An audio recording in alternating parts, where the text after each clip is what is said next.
Morning and welcome to the Calvert County regular meeting of the Board of County Commissioners, Tuesday, May 12th, 2026. At this time, I invite Pastor Rick Hancock for invocation. Good morning, Commissioners. Good morning. Thank you for the opportunity to pray. Would you join me as we pray together? Father God, we are so thankful for this day, an easy day to give thanks for. Thank you for the beautiful weather outside. Thank you for the gift of life that you provided for us once again today. God, we pray your blessings upon this meeting, this gathering today, and all who will speak and share and present. Father God, we pray especially today for our commissioners. We know, Lord, that leadership is often a thankless position. But God, we're thankful today. We're thankful for their leadership and their skills to do so. We're thankful for their willingness to lead and to serve us, Father, so sacrificially. God, we ask that you bless them richly. Lord, oftentimes we pray for all of your goodness and all of your blessings for our own lives and for our own families. But God, today I want to pause and I want to ask that you give those blessings and those joys to our commissioners and their families first, even before you bless us. Father, we pray for their decision making. Lord, I pray that you would give them a keen awareness of the needs and opportunities and the responsibilities around our county today. Father God, I pray for vision as they make decisions. And I pray, Lord, that their vision would not only lead us tomorrow, but for generations to come. And Father, we're thankful today. We're thankful today for all that they do for us on our behalf to make our county such a wonderful place to live, not only for ourselves, but for our families. God, we pray for those who serve our community, our county today, for the departments and the divisions, Lord, for those who work tirelessly with great effort, Lord, to serve our community. We pray for our police departments. Lord, we pray for our fire, rescue, and emergency response services. Lord, thank you for them. Lord, thank you for our schools and our hospitals and the medical staff, Lord, that serve us so well. So, Lord, today we are a thankful people, and we are grateful for all that you have done for us and all that you do for us even today. We give you thanks and praise in Jesus' name. Amen. Amen. Amen. I pledge allegiance to the flag of the United States of America and to the republic for which it stands, one nation, under God, indivisible, with liberty and justice for all. Thank you, Pastor Hancock, and he comes to us today from Emmanuel Church in Huntingtown. Do you have any events coming up at your church? Well, we have a car show coming up at the end of the summer, so we'd love to have everybody come out to Vacation Bible School this summer for the children. So. Very good. Thank you very much. Thank you. At this time, I would ask the Deputy County Attorney to read the statement pertaining to the conduct of public meetings, please. Yes, thank you, Commissioner Cox. To maintain decorum, the Board of County Commissioners adheres to established procedural rules first adopted in 1989 that are applied in a viewpoint-neutral way only to genuinely disruptive or threatening behavior. Attendees shall maintain order and decorum in keeping with the dignity of the government process. As such, the following guidelines shall be observed by attendees. Posters, signs, and placards shall not be permitted within the public hearing room. Attendees may display red, green, or yellow paper, but shall abide by the following guidelines. Individuals shall not lift the paper to obstruct the view of attendees sitting behind them. Individuals shall not have anything written on the paper, and individuals shall not wave the paper, as this will create a distraction. Persons not following these rules and guidelines for proper conduct may be asked to leave the room. For those individuals who wish to speak during our public comment period, please sign up on the podium located from the sign-in sheet located in the podium behind me to my right. Thank you.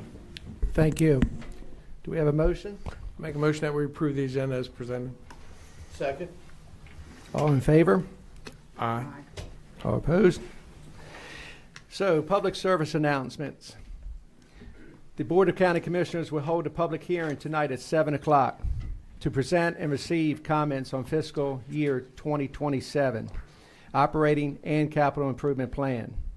The public hearing will be held right here in the Chesapeake Hearing Room. Residents may dial in by phone. Website is www.calvertcountymaryland.gov, or they can write the comments in to email budgetteam@calvertcountymaryland.gov. They can mail it in to 150 Main Street, Prince Frederick, or they can hand deliver it to second floor, Prince Frederick. The meeting will be live streamed tonight, www.youtube.com/CalvertCounty.gov. So please come out and listen to the budget for this year. Also, election drop boxes available for the 2026 primary. 4 locations have been secured already. Calvert County Board of Elections, 30 Duke Street, Fairview Library in Owens, Northeast Community Center in Chesapeake Beach, and Southern Community Center in Appeal in Lusby. Drop boxes will be available until 8 p.m. on Election Day, June 23rd, 2026. Also, we have a new playground coming to Cove Point, Kaboom, and we need volunteers to work it on May 21st from 8 o'clock until 3, or as you are available. You will also be receiving breakfast, lunch, and a free T-shirt. So for more information, please come out to volunteer at kaboom.org. Also this week, Animal Shelter of the Week. Now it's time to favorite segments of the morning meeting, the Pet of the Week from Linda L. Kelly Animal Shelter. Good morning. Today I have with me Nyla. She is roughly 5 years old. She came to us back in the end of March, so it hasn't been too long. She was recently adopted and brought back. She was just a little too much for the little kids in the home. I was going to say, she looks familiar. She's been there, yeah. Yeah. She likes to jump up, but she is very gentle doing so, and that's her love language. She likes to give hugs and snuggle. So for her age and breeds, she's very docile. She just likes to, cuddling is all she really wants to. She loves to play too, but if she can just find a home where somebody just wants to curl up and love on her, she'd be happy as can be. And you say she's how old again? Roughly 5. Okay. Yeah. When she first came to us, we didn't get much background information on her, so we don't know how she is with other animals or children, other than, she might want to jump up and give them a hug and knock them down. But other than that, she's very good. She's a little boisterous in her kennel, but who wouldn't be? So we think she might be housebroken too. So, but yeah, if you're interested in adopting Nyla or any other animals, we do have more dogs and cats available. If you can't adopt, volunteering is needed, and also fostering, where you can just bring an animal home for a weekend or a week, something like that. Just gives them some time out of the shelter. So, but yeah, come on down. We're open Tuesday through Saturday, 10 to 4. How's your population? Well, we're pretty full. Yeah. We just had a big intake, so. Yeah. But if we can get some of the dogs and cats out, that would be a big help. So, yeah. Can you imagine going through something like that without that shelter, though? Imagine like how it used to be. I mean, what a mess. Yeah. So, yeah. thank goodness you're there. Yeah. No, it is very helpful to have this shelter for sure. So how many kittens did you get adopted? I don't know. So we did have the kitten shower last weekend, and I do believe that it went very well. We got a lot of donations towards it, so that is very helpful. As at the moment, we don't have any kittens available because they're still too young. But once they are, I want to say we have close to 40 kittens in foster right now. My gosh. So they'll be coming up soon, sporadically, because they're all different ages. But keep an eye out on our website, because as soon as they're available, they'll be up and ready to go. Okay. So, all right. So thank you very much. And as you know, Nyla can be adopted with no fees now through our next meeting. So thank you. Yeah, thank you. Thank Very you. good. Have a good day. Thank you. Also, I want to take the time that we do have President Ireland joining us remotely this morning. Just a piece of information there. Next, we have proclamation, Emergency Medical Services Week. Commissioner Hance.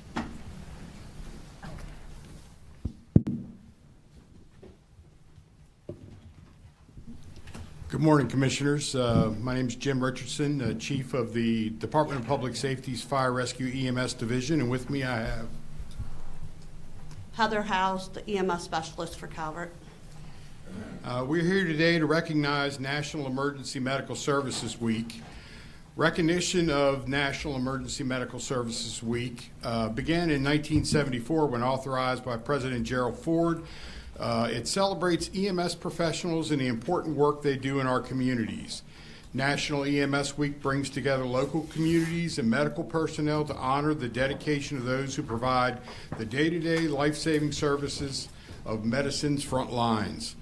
This year's theme, Improving Outcomes, is clearly reflected in the combined efforts of Calvert County's volunteer and career EMS personnel, who in 2025 responded to nearly 10,000 incidents requiring EMS services. That accounts for about 85% of the emergency calls for service.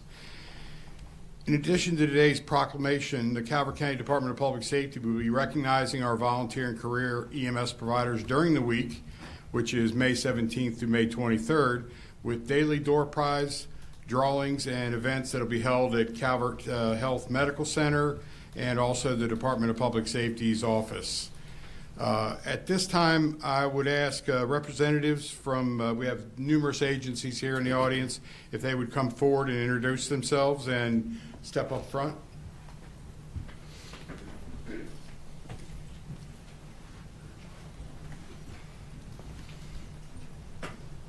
I'm Michelle Weems, Deputy Chief of EMS, St. Leonard Volunteer Fire Rescue. I'm Aaliyah Wentz, the Captain at St. Leonard Volunteer Fire Rescue. Stanley Harris, Division Chief, Emergency Communications. Good morning, everybody. Ricky Weems, Chief, St. Leonard, also County Fire Chief. Kelly Carlson, the Assistant Chief for Career EMS. Brian Bowen, Deputy Chief of EMS at Solomons. Charlie Hanko, President, Huntingtown Volunteer Fire Department Rescue Squad. Ryan Hubbard, Lieutenant, Dunkirk Volunteer Fire Department. Good morning, Sergeant Reginald Singleton, Trooper 2 Commander. Good morning, Lieutenant Murins, Commander, State Police, Prince Fredericksburg. Good morning, Austin Levine, Deputy Chief, Calvert Advanced Life Support. Good morning, Eric Morgan, Captain, North Beach Volunteer Fire Department.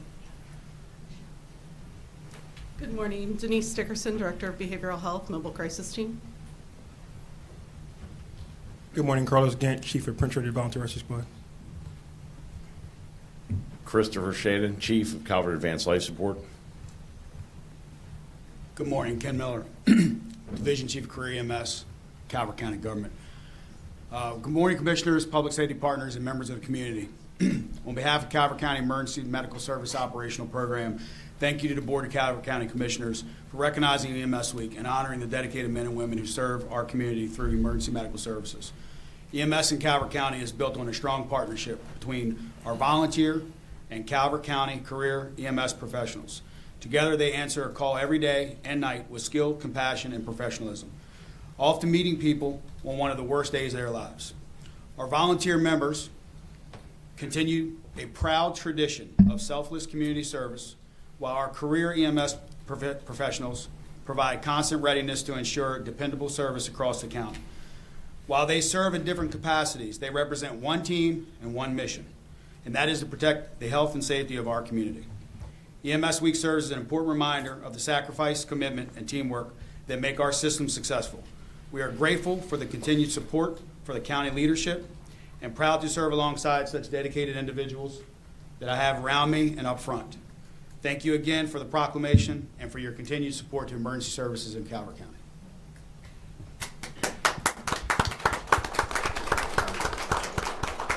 Commissioners, Chief Weems would like to brief you on an incident that happened on August 18th. We respond to various emergencies of life and death, and we had a very significant incident on August 18th, and I'll let him fill you in on that.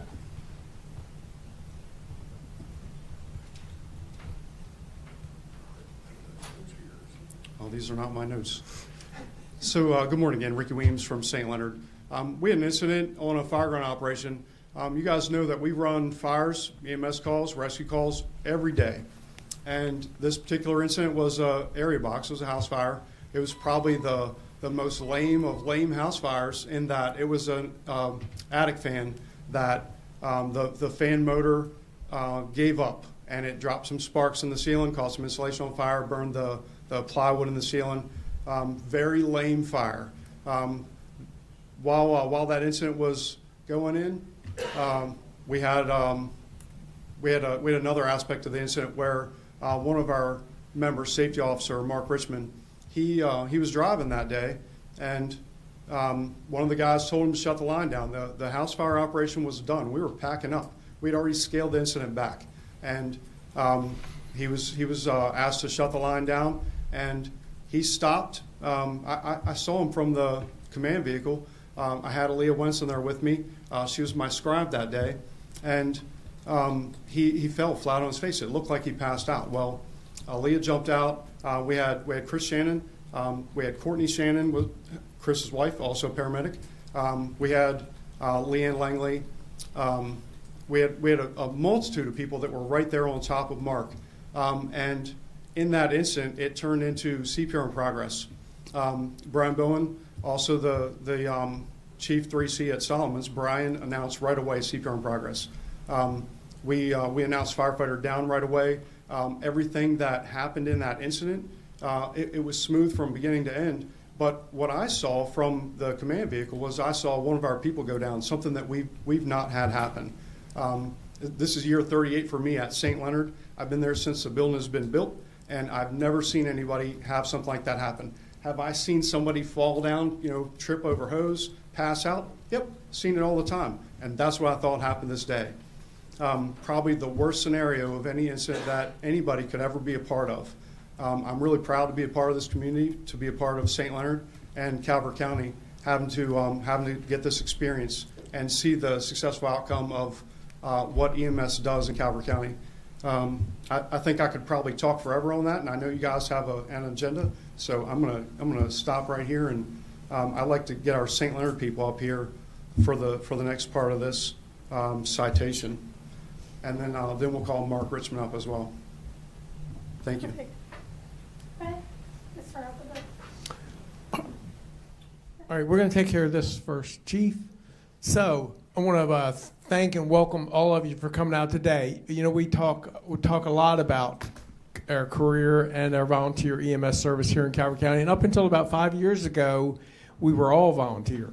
The only county left in the state of Maryland that had a 100% volunteer organization. But due to call volume, it stretched our volunteers, and our volunteers needed some help, so we had to start with a career service. And today, I think we're handling about 65% of the calls through career. But the thing that I'm trying to get to is that our citizens never noticed the difference. The quality of service that they got with the volunteers was exactly the same as the career service. So people have a misconception that volunteers is different than career, and that's not true. We have the best high qualified volunteers of anywhere in the state and in this country right here in Calvert County. We're so blessed, and we want to thank all of you for what you do. I spent over 30 years at Prince Frederick Fire Department, and I know what you go through. Holiday dinners, missing sleep at night, you're on a call, you're up all night, and the next morning you got to get up and go to work for the volunteers. So we greatly appreciate what you do for the citizens here in Calvert County, and I know they do too. But today is all about recognition, so I have a proclamation I'm going to read. Whereas emergency medical services, EMS, are a vital public service and a key component of Calvert County's healthcare system and public safety network. And whereas Calvert County's EMS professionals, including emergency medical technicians, paramedics, dispatchers, firefighters, first responders, educators, administrators, volunteers, and career personnel, provide life-saving care around the clock, 365 days a year.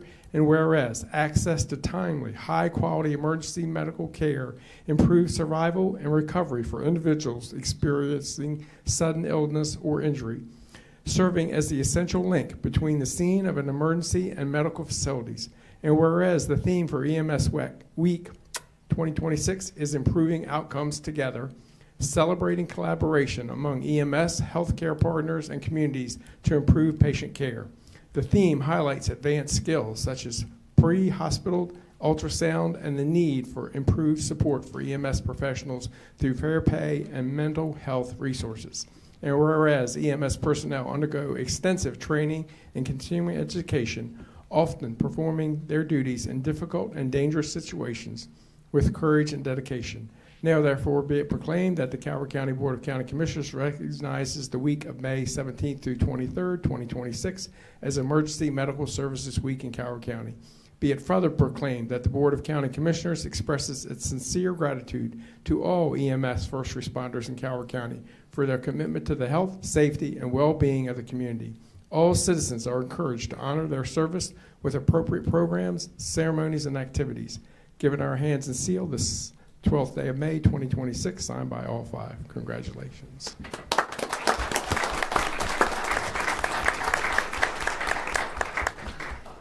What we're going to do is we're going to scooch in a little bit and do double deckers. So if I could have some people step forward, they're going to have 2 lines. Yep, scooch up a little bit. Perfect. Yep, perfect. Scoot a little bit. Katie, you want anybody back here?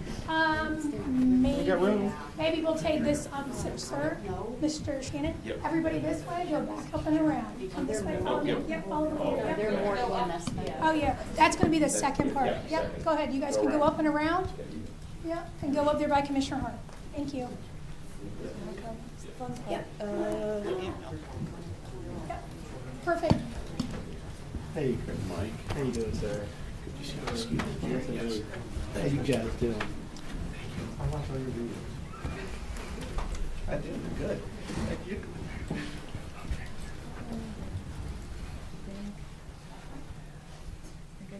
Okay. Give you a chance to blink. 3, 2, 1. Someone always blinks. Thank you so much. Perfect. So if now that this one is concluded, what we'll do is for the citation, we'll do that for the incident command. If you were on that call, Mr. Jim will be reading that out, the names, and we'll take a picture. While they're assembling, the following individuals, if they could come forward: Chief Richard Weems, St. Leonard Volunteer Fire Department Rescue Squad; Deputy Chief James Schooley; Captain William Schooley; Fire Lieutenant Ethan Bennett; EMS Lieutenant Paige Radish; EMS Lieutenant Aaliyah Wentz; Firefighter EMT Leanne Langley; Firefighter EMT Jack Green; EMT Colby Curry Flint; Firefighter EMT Haley McClanahan; Firefighter Kaylee Bavard; Firefighter EMT Joseph Anderson; Firefighter Joseph Carnes; Firefighter Joseph Weems; Firefighter Lauren Beamer; Firefighter Kinsey Weems; Firefighter Mark Wehausen. With the Solomons Volunteer Rescue Squad and Fire Department, Deputy Chief Brian Bowen. With Calvert County Department of Public Safety's Career EMS Division, Lieutenant Ryan Cleckley, paramedic. Lieutenant Courtney Shannon, paramedic with Charles County's DES. Calvert Advanced Life Support, Chief Chris Shannon, paramedic. Paramedic Eric March, paramedic Timothy Farr. With the Prince Frederick Volunteer Fire Department, firefighter Randy Beamer.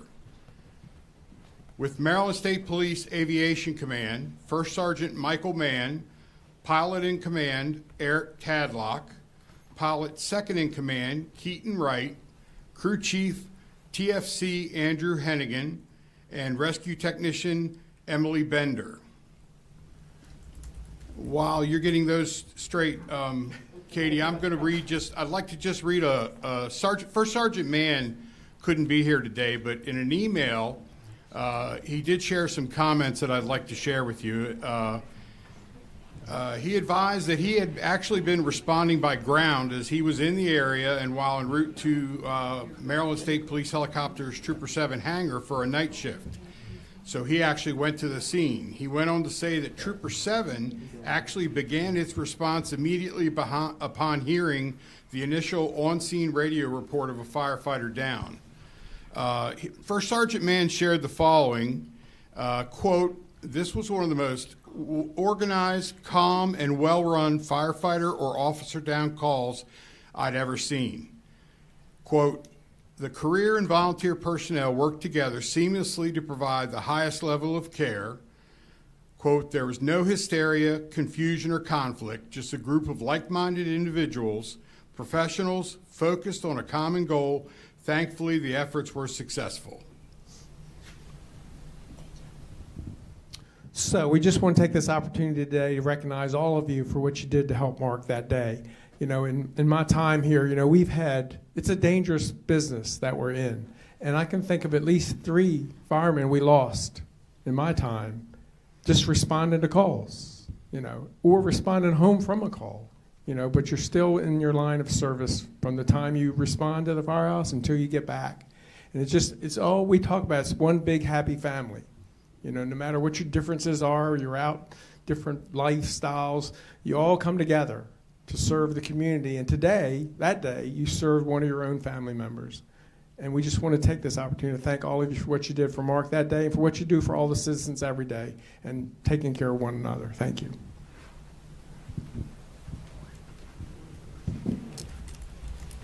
Actually, we'll give Mark his too. Mark, this is yours. Yeah, perfect. We'll have your both of them. Yep. Scooch. You want some scooch?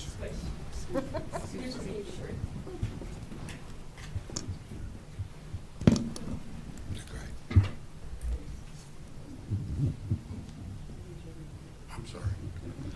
No. I had no idea all those people were behind me. Which people? Anybody else?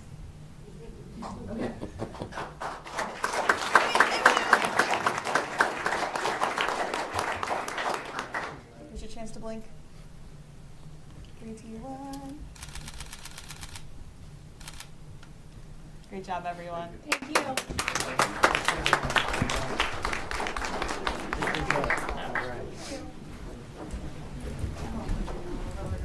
Thank you so much.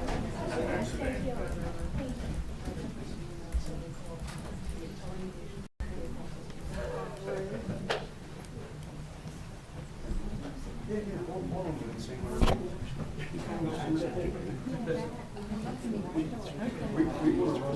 Let's get back to business. Sorry, we're here all day.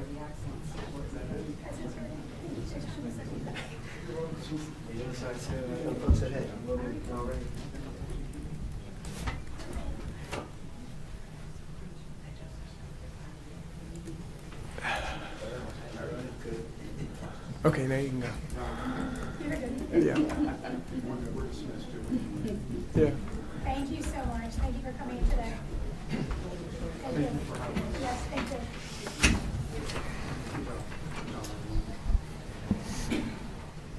Next proclamation, we have Commissioner Grasso, Asian American, Native Hawaiian, Indian Pacific Island Heritage Month. Can Dr. Alonso come up, please?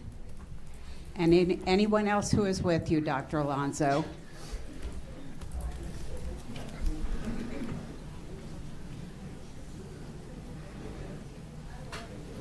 Here you go. Come right up to the mic. Here you go.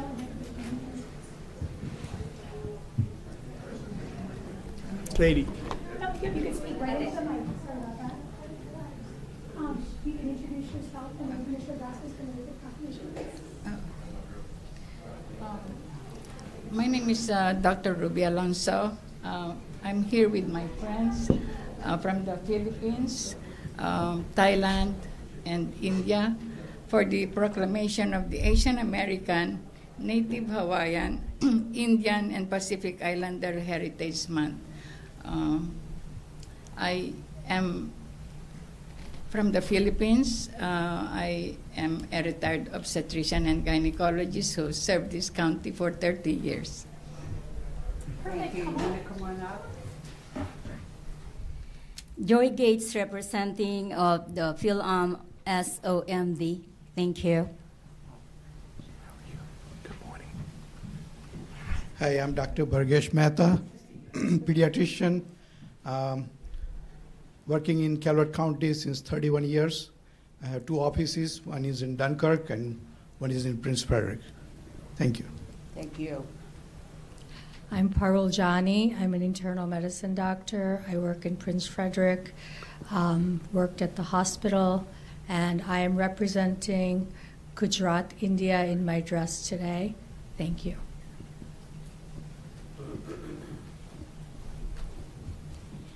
I'm Julia David, and I'm a retired public school teacher from St. Mary's County.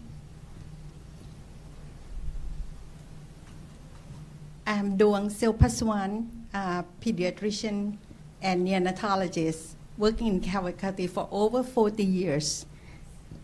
Thank you. I'm Dr. Suwat Silpasuwan from Bangkok, Thailand. I work as an anesthesiologist since 1978 to 2018 for 40 years. Thank you. Thank you. My name is Maddie Rivera. I'm actually a registered nurse. I used to work for my husband, Modesto Rivera. He was a urologist. I'm a nurse clinician here. And shout out to all the nurses. It's National Nurses Day today, May 12th. So I'm also from the Philippines, and I'm happy to be here. Thank you. Good afternoon, everyone. My name is Angela McBente, and I am from Charles County, and I am representing the Philippines, the northern side of the Philippines. And I am a stay-at-home mom. Every now and then I dabble into some work. I've worked for St. Mary's Hospital, also for Calvert Hospital, and for Charles County Public Health Department as an epidemiologist. I am proud to be an Asian American. Thank you. Thank you. Good morning, commissioners and guests. I am Isabel Balaket, and I am an appointed commissioner with the Governor's Office of the Asian Pacific American Affairs, and I represent Charles County, and I'm also representing the Philippine community as well. And I'm also a retired Department of Justice employee. Thank you. Hello, everyone. My name is Tanya Williams. I'm representing Calvert Library. I'm Robin Treslow, and I'm also with Calvert Library, and I'm just delighted to be partnering with our Asian American Pacific Islander population to celebrate the wonderful color and texture they bring to our American tapestry. So I'm here to take the picture. So do come to our festival on Saturday, June 27th at Calvert Library. It's 10 to 2. So 10 to 12 is live performances with many of these cultures represented, dancing, music, games, etc. And then from noon to 2, there will be hands-on games, cultural exhibits and activities, and free food from the cultures. So please come and enjoy it. And also, June 13th, we have a wonderful ukulele player playing American country classics. So it's a lot of fun for Asia and at Calvert Library in June. So please join us. Thank you, Robin. Anyone else? Well, I want to thank you all for being here today. You've added over the years so much to the fabric, the culture of this country, but look at what you've added to Calvert County and Charles County. Southern Maryland is richer, better because of all of you. And thank you for mentioning Nurses Day. My daughter is a nurse practitioner in the county, so I'm going to have to congratulate her as well. So thank you all for being here, and thank you so much for what you've added to Calvert County. Catherine, I know this is rude, but Commissioner Grasso, if I could add something. I have sure to can. Say, I'm so sorry. A month from now, 25 years ago, this incredible man walked in, Dr. Mehta walked in. My wife was having a baby who you helped, Dr. Alonso. And so I'm such a great dad, right? I have not lined up a pediatrician. I've done nothing, okay? I've missed all the boxes. This incredible man walked in and said he was on call. Did we have a pediatrician? I said, no. He's like, Dr. Mehta introduced himself. Since then, Dr. Yanni has taken care of me and my wife as well, and his family has taken care of my family for 25 years. Just incredible, incredible. I will never be able to thank you enough. I mean, 24 hours a day, 7 days a week. And I'm so sorry, Commissioner Gross, I'm sorry. You're right, you're okay. You know, you're going. We never take a vacation. We never do nothing. Okay? We don't even buy a new car. So, like, oh, God, Zach is going on, he's 17 now. So, like, 15 years ago, we had got a new car, and we're going to take him to this amusement park. And when you know that day he's laying on the couch, he's sick. I'm like, I can't believe this. We never go anywhere, you know. I call, Dr. Mehta answers the phone. He says, he's probably just got some quick bug. There's something going around. Calms me down, you know, because he's so little. You know, when your little ones are sick, you're freaked out. Kid you not, we get going, we're like 20 minutes from the place. He throws up all over the back of a brand new car, right? And then he was great. He was great for the rest of the time. We had a good vacation and everything. But, I mean, if he hadn't have picked up that phone, I would have probably sat there and stared at the boy all week long, you know what I mean? And I'm so sorry, but to see you guys, I never get to see you guys, and thank you. Thank you so much. I'll never be able to repay you back what you've done for our family. Thank you. Sorry. Well, thank you for that, Commissioner Hart, and I prove my case. How much you have added to our county, and Commissioner Hart is one of many lives that you all have touched. Did you want to say something? I forgot to mention, this year, Just so people online, they're listening to you, they're so excited. I forgot to mention, obviously, this year, Maryland is celebrating 250-year anniversary celebration, and I will be heavily involved with the multicultural event that will be held, is to be determined. But come out and celebrate your community, celebrate 250 years. Thank you. Thank you for that. Okay, I'll read the proclamation. Whereas Asian American, Native Hawaiian, Indian, and Pacific Islander residents enrich our community each day through their service in the United States military and civil service, their entrepreneurship, and their contributions across a wide range of professions, including medicine, law, technology, business, and the arts. And whereas Calvert County recognizes and celebrates the achievements, cultures, and lasting contributions of Asian American, Native Hawaiian, Indian, and Pacific Islander communities, while reaffirming a commitment to opportunity and prosperity for all residents. And whereas Calvert Library and the Filipino American Associations of Calvert and St. Mary's counties invite the community to celebrate Asian American, Filipino, Indian, and Hawaiian cultures through dance, music, games, and food on June 27th, 2026 at the Calvert County Library in Prince Frederick from 10 a.m. to 2 p.m. Now therefore be it proclaimed by the Calvert County Board of County Commissioners that May 2026 is designated as Asian American, Native Hawaiian, Indian, and Pacific Islander Heritage Month. Be it further proclaimed that all residents are encouraged to recognize and celebrate the rich cultures, histories, and contributions of Asian Americans, Native Hawaiians, Indians, and Pacific Islanders throughout Calvert County. Given under our hand and sealed this 12th day of May, 2026, signed by all 5 of your county commissioners.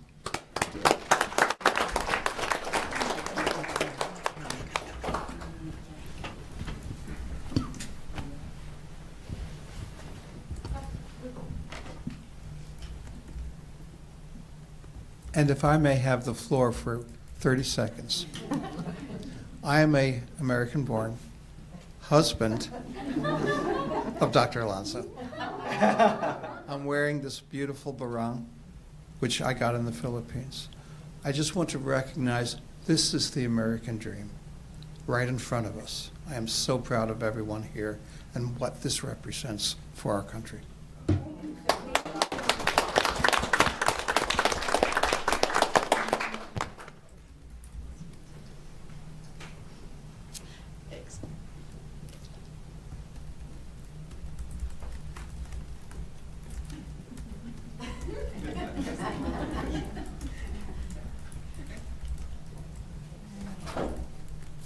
Here's your chance to blink if you need to blink.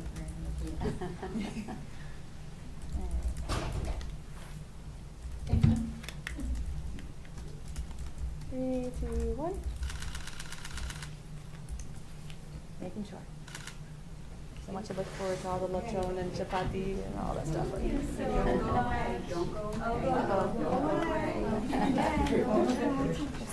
guys want to pass out coins?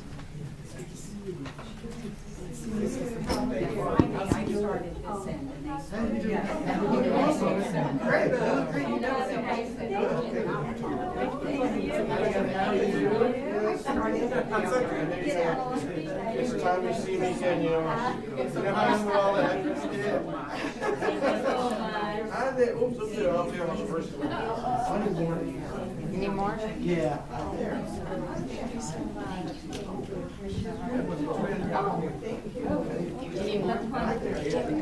No. I know the other way. Commissioner, any more? Thank you. Thank you so much. Thank you. Thank you so much. Thank you. All right.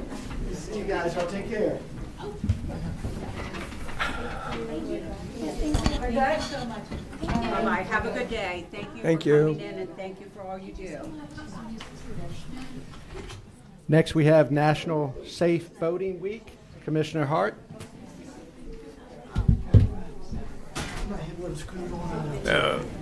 You're fine. Thank you so We got much. all day.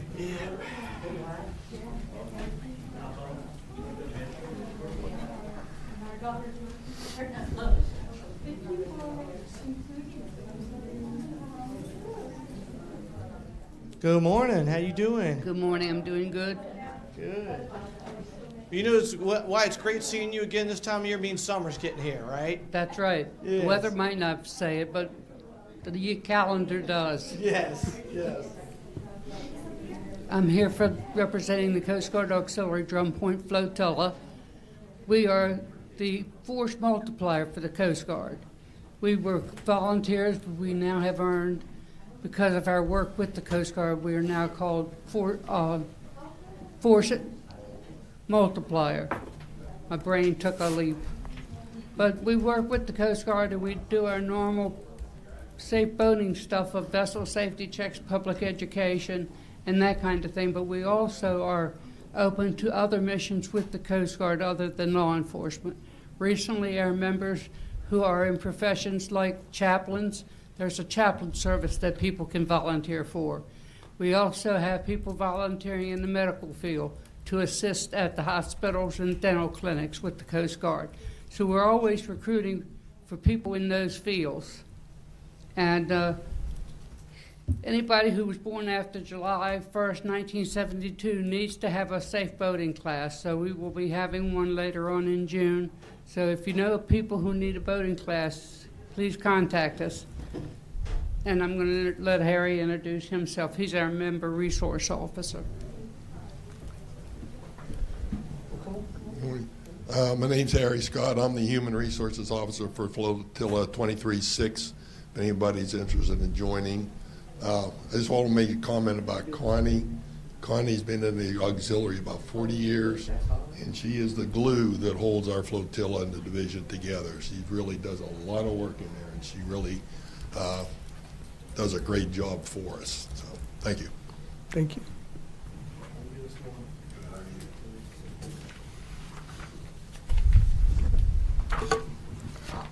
Well, like I say, it's great seeing you this time of year because that means summer's coming, and I hate being cold.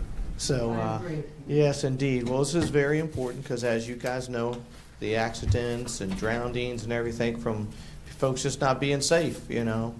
So, want to read this to you today, and it says, whereas the National Safe Boating Council Safe Boating Campaign is a global initiative promoting responsible boating and encouraging all boaters to wear a life jacket while on the water.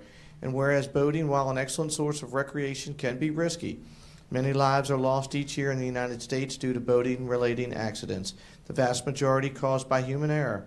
And whereas boating safety advocates recommend that all boaters and passengers wear a life jacket regardless of age or experience level, more than 85% of reported drownings occurred when the victim was not wearing a life jacket.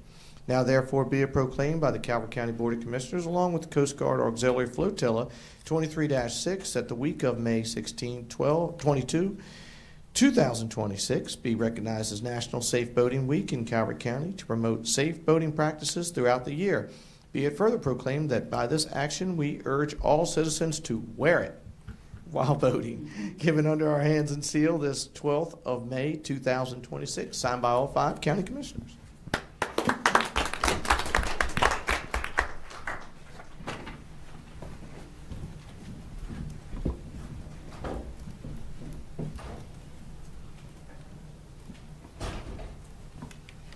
I think you still need to take the course. Probably do. We can move over about. Are we ready? Yeah.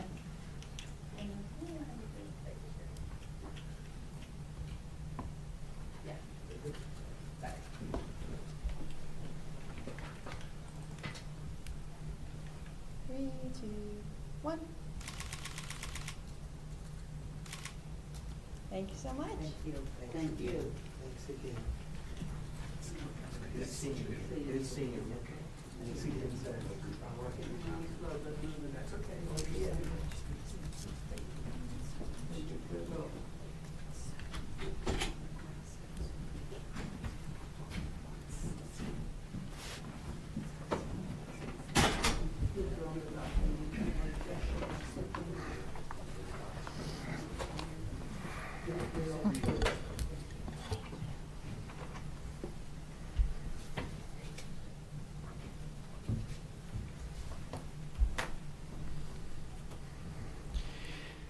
Next, we have a work session, Department of Finance and Budget Fiscal Year 2027 Commissioners Recommended Budget.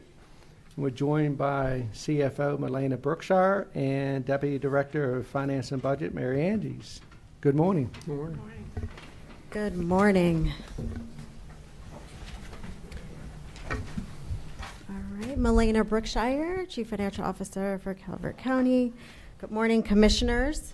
Today we are presenting the fiscal year 2027 Commissioners Recommended Budget. This is an extension of the discussion work session that we had on general fund during the April 28th meeting.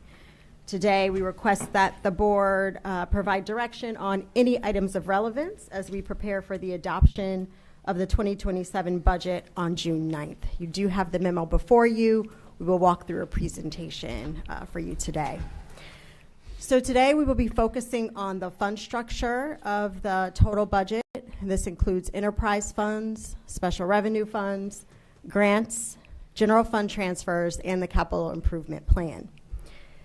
This structure gives the board a clear view of these funds, what they support, and how they connect back to the broader 2027 budget.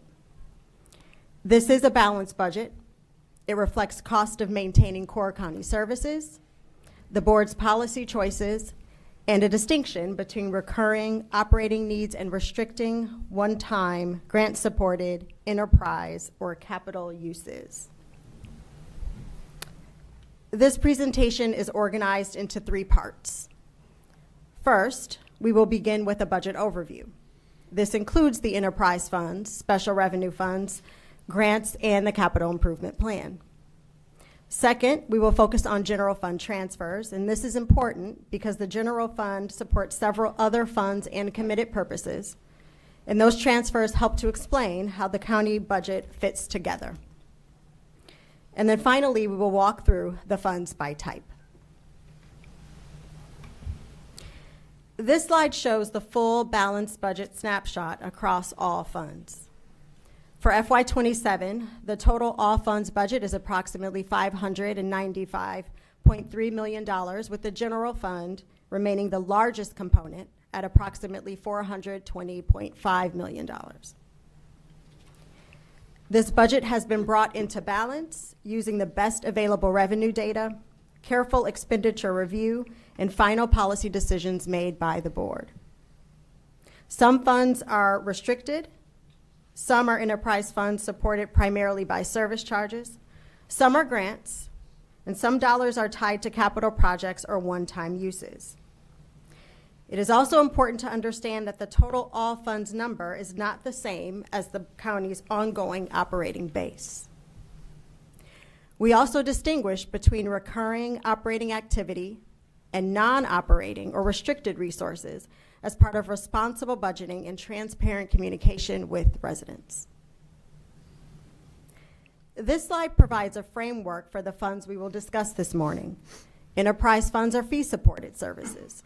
Water and sewer and solid waste are the main examples where service charges support the cost of providing those services. Special revenue funds are used for restricted or dedicated purposes. Grants are reimbursable or matched funds. They are valuable, and they are usually come with conditions, timing issues, reporting requirements, and specific eligible uses. The Capital Improvement Plan is the county's long-term investment plan. It supports facilities, infrastructures, roads, schools, public safety assets, recreation resources, utilities, and technology. This framework is important because it helps the board and the public understand what budget total actually represents. So, as Mary Andes, Deputy Director for Budget, reviews the following slides, she will discuss the purpose of the funds and how we interpret the budget charts in the appropriate context. Mary? This slide shows the transfers from the general fund to other funds and purposes. These transfers are classified as other financing uses, and they help support services, agencies, capital projects, grants, and restricted activities. The FY27 Commissioner's budget includes approximately $37 million in general fund transfers. The largest single transfer is $12 million to the Capital Projects Fund. This is the PAYGO contribution and is a major part of the county's approach to supporting capital needs without treating one-time resources as recurring operating revenue. It is also important to note that transfers are not all the same. Some support capital, some support restricted purposes, and some support community institutions, and some support service delivery structures that sit outside the general fund. So if you think of the general fund as the household's main checking account, a special revenue fund as a separate savings envelope set aside for a specific purpose. A transfer from the general fund to a special revenue fund means the government is moving money from its main operating account into a dedicated account that can only be used for certain activities. This slide reinforces that we are transparent about the total budget and equally transparent about which dollars support ongoing operations and which dollars support other transfers. The chart that follows are intended to show the relationship between the budget and actual activity over several years. As we review them, it's important to note that some actuals are affected by timing, some activities are reimbursement-based, and some expenditures only occur when eligible projects or program activities move forward, and some funds are restricted by purpose. The first is enterprise. This is your water and sewer and solid waste.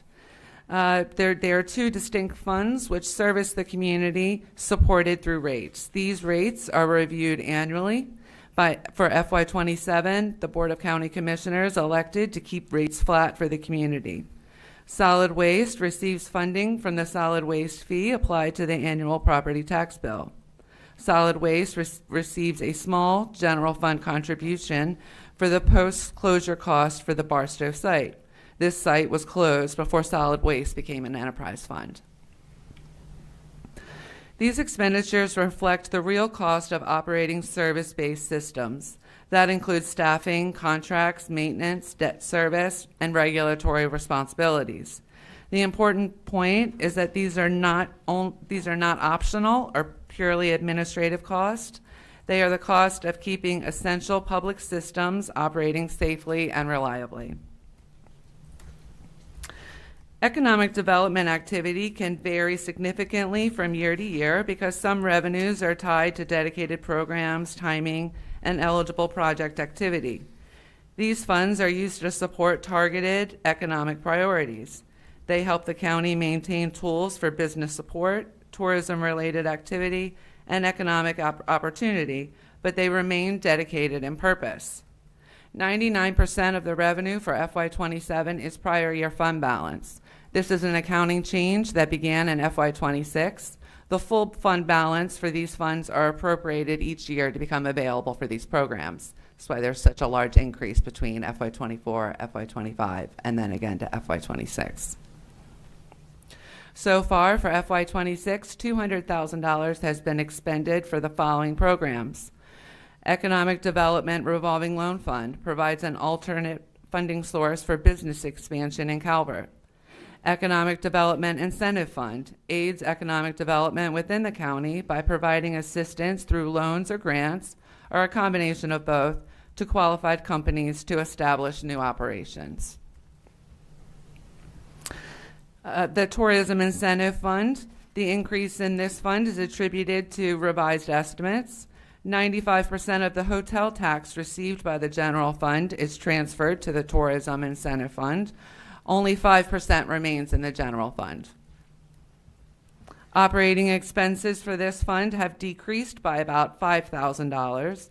There is an increase of approximately $11,000 in expenditures for special events. The remaining is for planned surplus. This planned surplus has not been used in previous years, but in an effort to plan, we have incorporated it into the budget. Calvert County began one of the first land preservation programs in the state of Maryland. The Board of County Commissioners has committed 34% of recordation tax received into the general fund for this purpose. These funds are transferred at year end.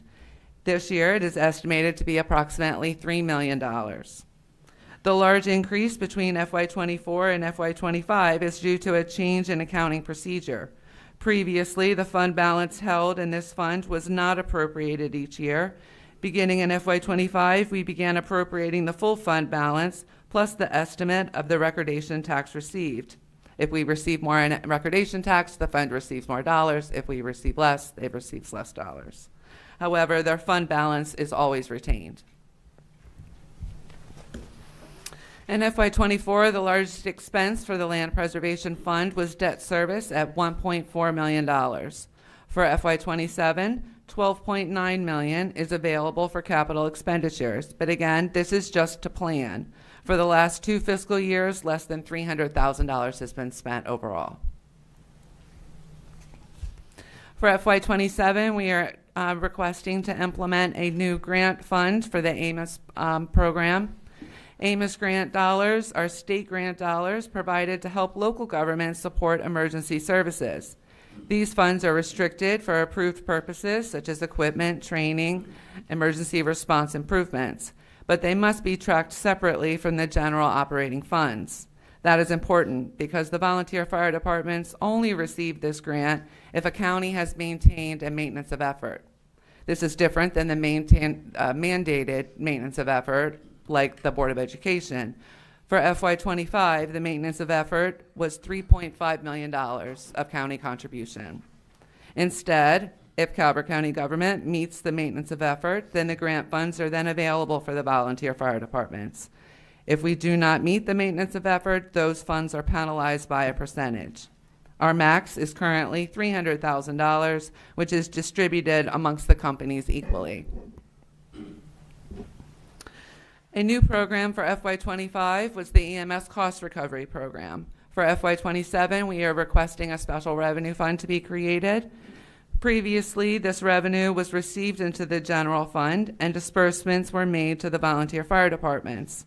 Unfortunately, this method does not account for the difference between the volunteer fire department disbursements and the remaining career EMS funding. By placing this in a special revenue fund, volunteer fire departments will continue to receive their disbursements. However, the difference would go to fund balance to be used for career EMS through appropriations. Calvert Marine Museum's only revenue into the special revenue fund is a general fund contribution. This is limited to the amount needed to cover expenditures. This transfer happens at year end. That's why there's no revenue so far for FY26. In FY24, the planned general fund contribution was $5.2 million, but only $4.3 million was needed.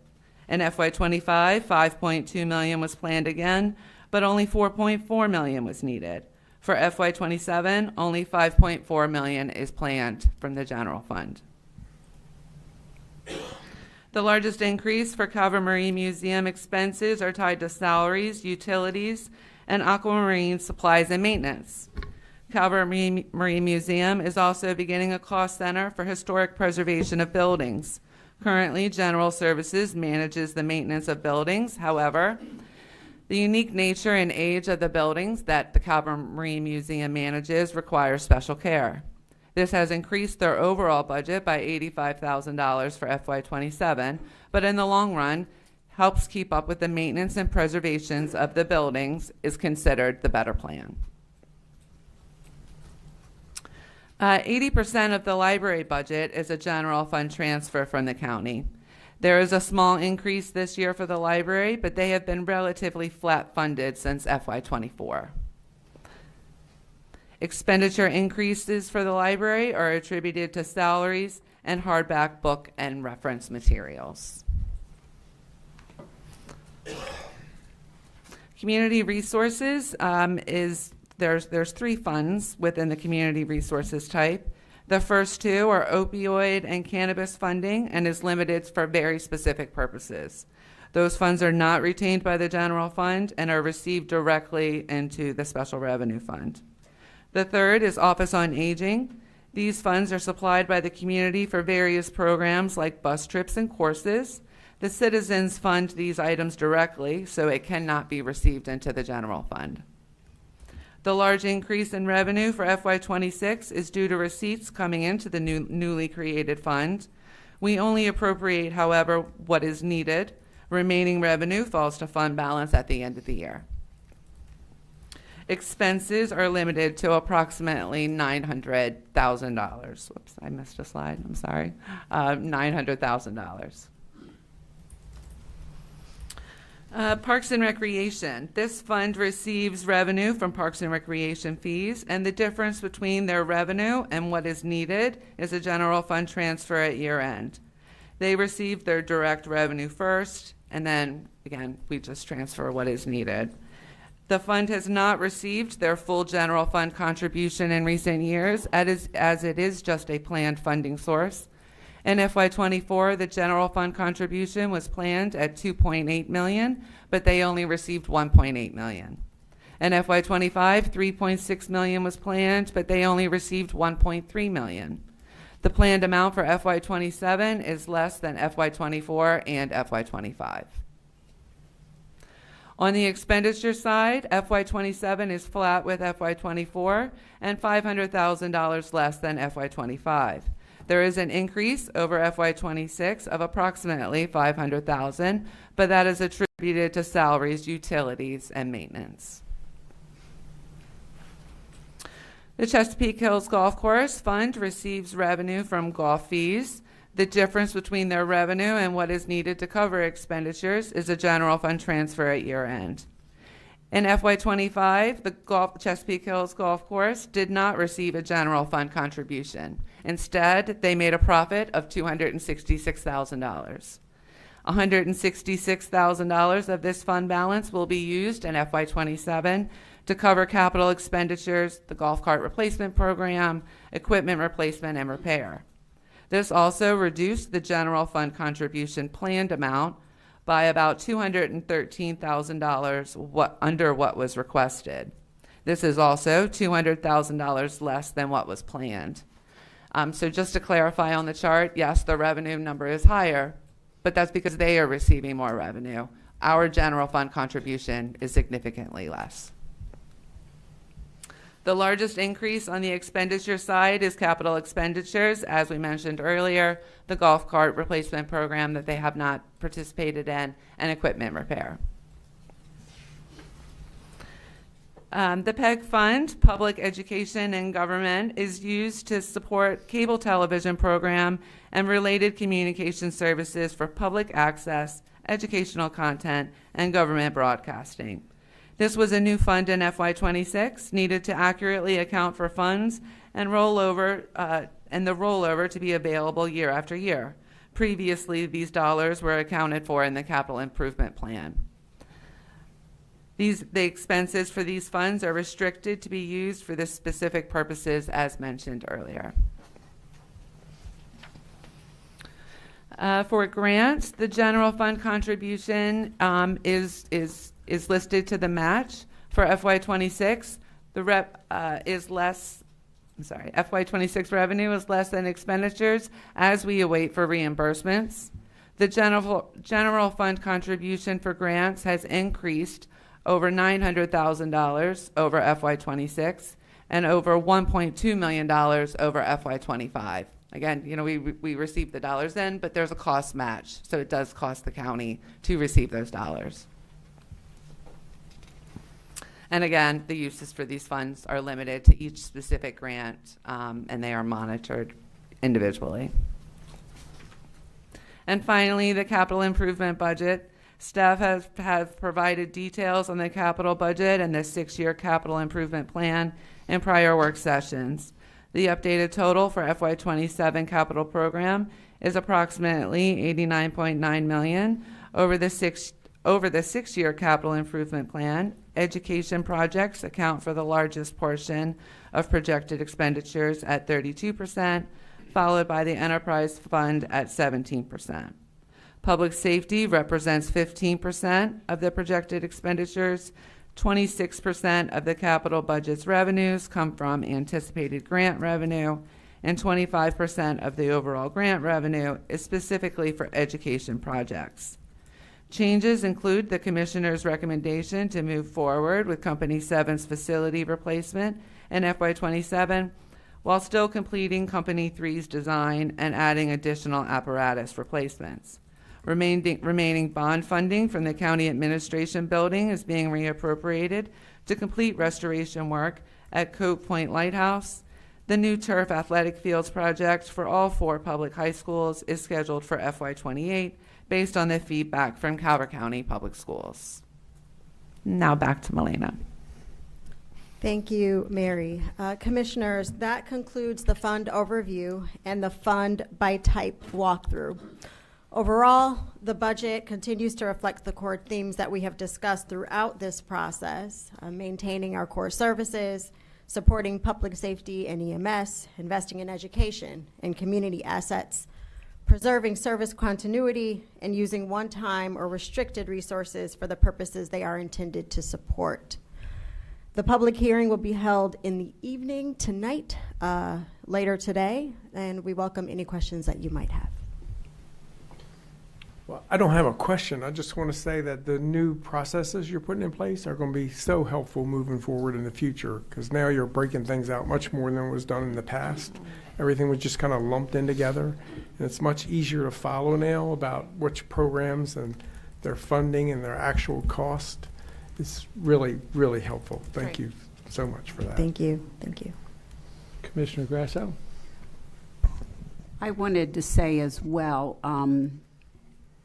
the budget is so good this year. You all did such a great job. It's readable, it's dissectable, and it's put together very, very well.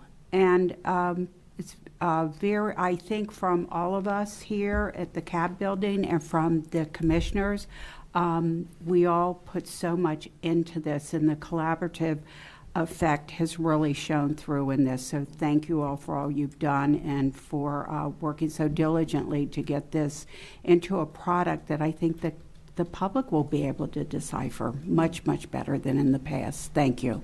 Thank you. Thank you. Yeah, so much of the credit is definitely due to our colleagues across the departments, the very hard work by the finance and budget team and collaboration across finance and budget. And thank you. We really wanted to make sure that it takes a lot of patience to listen through all of the breakdown, but we are hoping that the transparency is what is helpful to you all and the residents. So thank you for that. Commissioner Hart? And we're still work session of CIP coming up, right?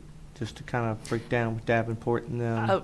Yes, absolutely. On June 2nd, I was incorrect when I told you today at our last meeting. So they will be here on June 2nd. Oh, okay. And we'll have kind of projected out what's coming on, coming off to kind of maybe get a picture of the future. For the capital improvement plan. It would be part of the plan that's published in the budget currently. Well, I mean, for the work session for that day, it would be helpful to have at least a minimum of the 6-year picture of our payments and what's coming off, what's going on, to kind of get a feel on, to have a true picture. I mean, the overview is great as long as, but it doesn't let you think past today.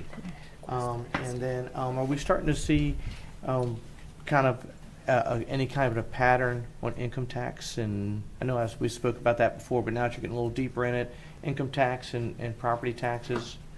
We have not received, since we last spoke about it on April 28th, we have not received any additional payment to be able to advise further. But we are keeping an eye. Yeah, just wondering when it starts to kind of, life gets back to some type of consistency to start forecasting, because this is almost in the books. Mm. So once it's done, you're starting on the next one. Mm. I mean, you Yes. know, so just to kind of get a feel. Okay. Yeah. So, We can definitely discuss that. Yeah. but thank you. Mm-hmm. So I too want to tell you thank you to you all and your staff. It's been a pleasure this year to go through the process. Enjoyable. So we will vote on the budget on June 9th, correct? Yes. For the vote and the adoption of it. So Mhm. I just want everybody to be clear on that. And we do have a public hearing this evening at 7. Yeah, and the record will remain open until May 29th. Correct. Mhm. Okay. Any other questions? No. Thank you. All right. Thank you very much. Thank you.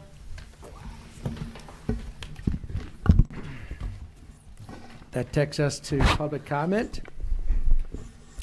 Yes, thank you, Commissioner Cox. For those individuals who have not signed in on the sign-in sheet for public comment, if you would do so now, please. It's where the BOCC clerk, Ms. Britton, is currently standing. Thank you. To maintain decorum, the Board of County Commissioners adheres to established procedural rules first adopted in 1989 that are applied in a viewpoint-neutral way only to genuinely disruptive or threatening behavior. As an invited speaker addressing topics pertaining to county government, please observe the following guidelines. All remarks and conduct must be respectful and refrain from personal attacks, inflammatory language, or disruptive behavior. Prior to commencing your remarks, please state your full name for the record. Individual speakers are allocated 2 minutes. Designated representatives speaking on behalf of an organization or group are allotted 5 minutes. Individuals seeking to influence governmental decisions are categorized as lobbyists and are required to register with the Ethics Commission prior to their engagement with the board. Thank you.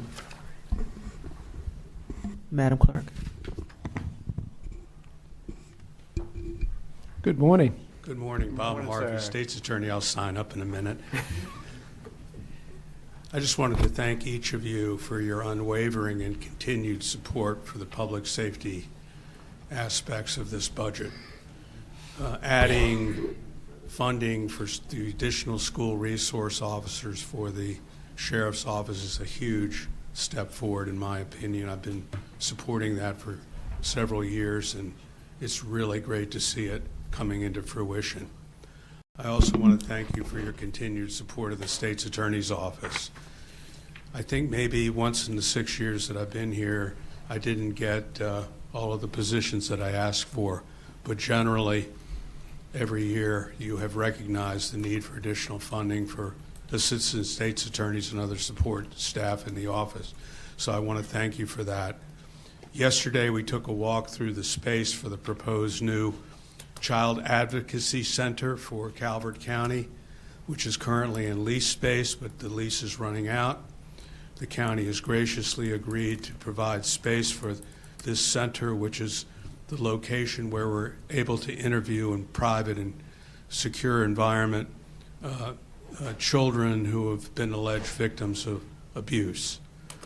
We took a walk through the space. It looks like it's all going to work out, and I greatly thank you all for the opportunity to utilize that space. So again, let's end on a happy note. Thank you very much. Thank you. Thank you. Mr. Harvey. Hey, Bob. I signed you up.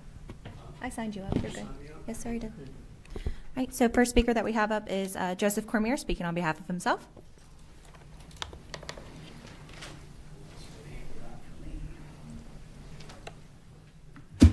Greetings, Commissioners. My name is Joe Cormier. Last month, you all attended the annual Special Education Staff Appreciation Awards hosted by Calvert County CCAC.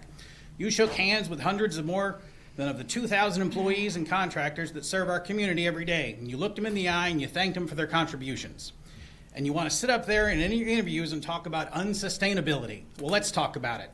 You heard the stories of many families, mine own included, about how these individuals have an impact not just in the classroom, but in every stage of the facet of the child's life. From as early as 2 days old up to 3 with our incredible infants and toddlers team, continued through 5 years old with our child find specialist, and pre-K through 18 for those on the diploma track, and as far as 21 for those with the most intense needs. From the central office and leadership staff, school-based administrators, general and special educators, audiologists, speech and language pathologists, occupational physical therapists, social workers, psychologists, every individual brings to the table not just expertise and credentials, but a passion and a desire to meet each child where they're on a given day.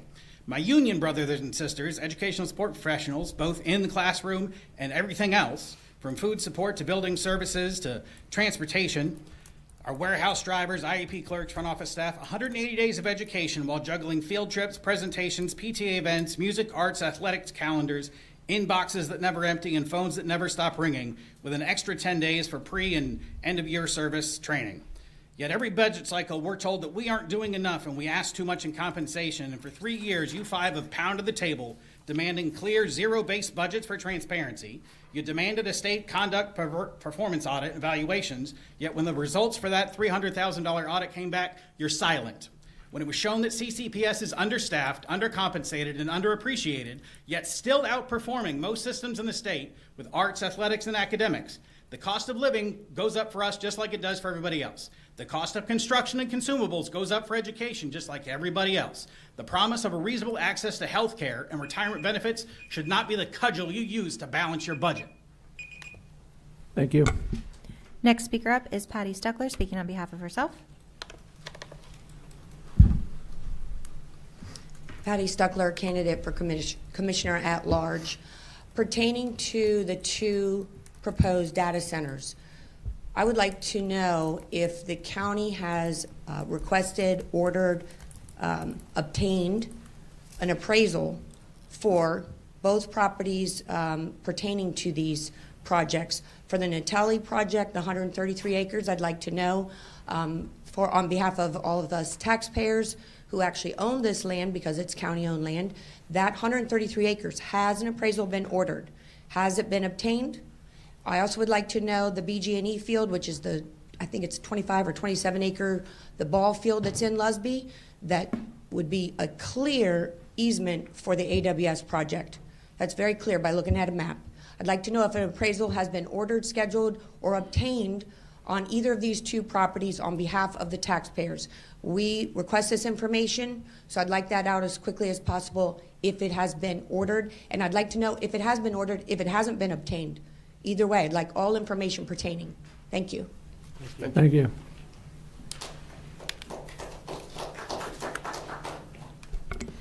Next up, we have a Margaret Dow. Apologies if I'm mispronouncing your last name.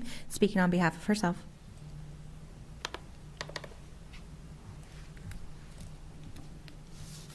Thank you. Proclamations were fabulous. Margaret Dow from Sunderland, speaking for myself. Last week I witnessed people in this room pleading, well, kind of begging, for our commissioners to put a stop to the 2 large data centers planned for our county. And the result was short of nothing from 3 of them. In this room, people were pleading to protect their communities, water, environment, basically everything important to sustaining life that can be harmed by data centers. And again, limited action. If you're watching these public comments, folks, this looks urgent, and it also looks like it will have to be a citizen's game. Here's the phone number for the county commissioners. 410-535-1600, extension 2214. This old school contact can work. It's direct, and the human voice is powerful. Commissioners can also be emailed through the county's website, and there are groups on social media with information, including Facebook Stop Data Centers in Calvert. And tell neighbors. It shocks me how many folks know nothing about the data centers coming to Calvert. Let's take a look at another reason to call and take a stand. Data is a valuable commodity. In the U.S., there is no data protection law. It is legal for companies to sell your email, online behaviors, phone numbers, etc. A huge percentage of data centers are simply being built to house your information so it can be sold to the highest bidder. Let's say that again. Stuff about us all, housed in the many thousands of data centers nationwide, is a commodity, and it is being sold for profit. Outrageous. It is also outrageous that we must plead with our very own commissioners to protect our people and our land from the physical hazards of data centers. The risk is not worth the product. The risk is not worth the product. Crazy times. Ready to call yet? 410-535-1600, extension 2214. Thank you. Thank you. Next up, we have Patrick Flaherty speaking on behalf of himself. Good morning. Patrick Good Flaherty, morning. candidate for District 1 Commissioner seat. All right. I have here the prima facie evidence. No one on this board can claim ignorance when it comes to data centers. We've got an NDA signed on March 11, 2025, a consultancy agreement signed on April 21st, 2025, and then the real kicker is the confidentiality agreement with Natelli on August 20th, 2025, a license agreement signed on August 20th, 2025, an exclusive negotiating rights agreement signed on the same day, August 20th, 2024. I'm sorry, all these 2024. You can't claim ignorance. And this is why there is such a vast mistrust of this government today. There's a big, large feeling of betrayal from this government. Now, I emailed each one of you a motion, as Commissioner Hans was emailed one prior, that any one of you here today can read into the record and ask for a vote, which would simply say, Mr. President, I move the board direct the Planning Commission and Department of Planning and Zoning to immediately prepare amendments that repeal and delete all references to data centers and repeal the 2025 zoning amendments that expanded heavy industrial and light industrial uses in all locations and return the affected properties to their prior zoning designations. Thank you, and I hope you guys do the right thing today. Thank you. Thank you. Next up, we have Nancy Elwine speaking on behalf of herself.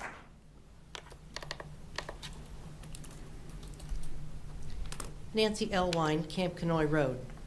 During public comments last week, a guy called in with an interesting question. Paraphrasing, he asked why the Camp Kenoi people were upset, because that was Constellation's property, so they could do whatever they wanted with it, right? So if I owned 100 acres on the edge of town and wanted to build a car racetrack, I could do that because it's my land, right? Or how about if I owned 10 acres on the edge of town and wanted to put up a gun range? After all, it's my property, so I can do anything I want with it, right? No, that's why we have zoning laws. Maybe the neighbors would like to know that somebody wants to build a racetrack next door to them. You see, every landowner in Calvert County is required to follow the same rules for rezoning. They have to send notices to every affected neighbor and post signs on the borders of their land. That's the law for everybody except Constellation. They were able to just slip their rezoning into the comprehensive plan without following the zoning regulations of giving proper notice, and the commissioners let it happen. Now, I don't know if the commissioners were intimidated, threatened, coerced, bribed, or just confused, but it happened on their watch, so they're responsible for this illegal maneuvering. This 800 acres of pristine forest is designated priority preservation, and it is illegal to rezone it to heavy industrial, and yet it happened. Commissioners, please do the right thing and reverse this illegal zoning of Constellation, because no one is above the law, even Constellation. Thank you. Thank you. Up next, we have Carl Elwine speaking on behalf of the community of Camp Kenoi Road. Hello, Commissioners. Good morning. This public comment it's not referring to Calvert Cliffs Nuclear Power Plant and that 781 acres of properly zoned heavy industrial that the nuclear power plant is located on. Okay, we're not talking about that land. I'm talking about 726 acres of fully forested land south of the nuclear power plant. This land in question did not meet the conditions of the comprehensive plan amended 2025. These conditions for allowing land to be rezoned into heavy industrial, as stated in the comprehensive plan, were those areas are more appropriate for uses like nuclear power plants and LNG facilities, and the proposed zoning is limited to property where those uses currently exist and areas that have existing infrastructure. The land in question does not have a nuclear power plant. It's far from it. It doesn't have an LNG facility, and it doesn't have existing infrastructure, and currently it's fully forested. This property in question was introduced to be rezoned from forest and farming into heavy industrial very late in the overall comprehensive plan process. Most importantly, this zoning process mistake and lack of due diligence by the Planning and Zoning Commission, it's demonstrated by this late addition of land use change, which came about partially because Constellation asked that the land be added to the comprehensive plan and without public knowledge. This occurred as a result of confidential meetings between Planning and Zoning and the Economic Development staff and Constellation. Because of Constellation's confidential meetings with Calvert County officials, this demonstrated a willful lack of proper notice to the public and those affected, the neighbors at the property boundary. Constellation's willful business actions to cause this forest and farming land to be changed into heavy industrial demonstrated their true intentions. These business actions appears unethical. It did not provide a due process to the affected neighbors and the public at large. I ask that the Board of County Commissioners make a motion and pass it to begin the process of rezoning the 726 acres at Camp Canoy Road, tax map 40, parcel 26. Return the zoning to Forest and Farming District. The motion should be brought forward as soon as possible, and a zoning map change should be made. Please correct the due process mistakes and lack of due diligence by the Planning and Zoning Commission. Thank you. Thank you.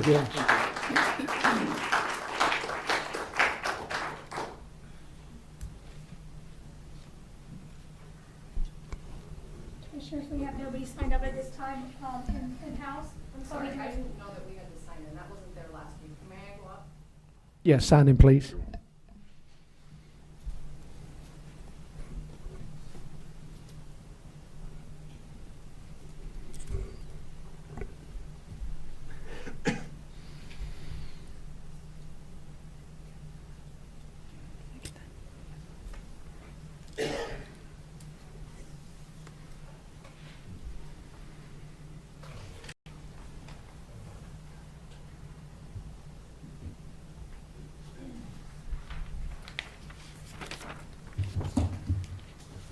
Ms. Smith, you may proceed. Thank you.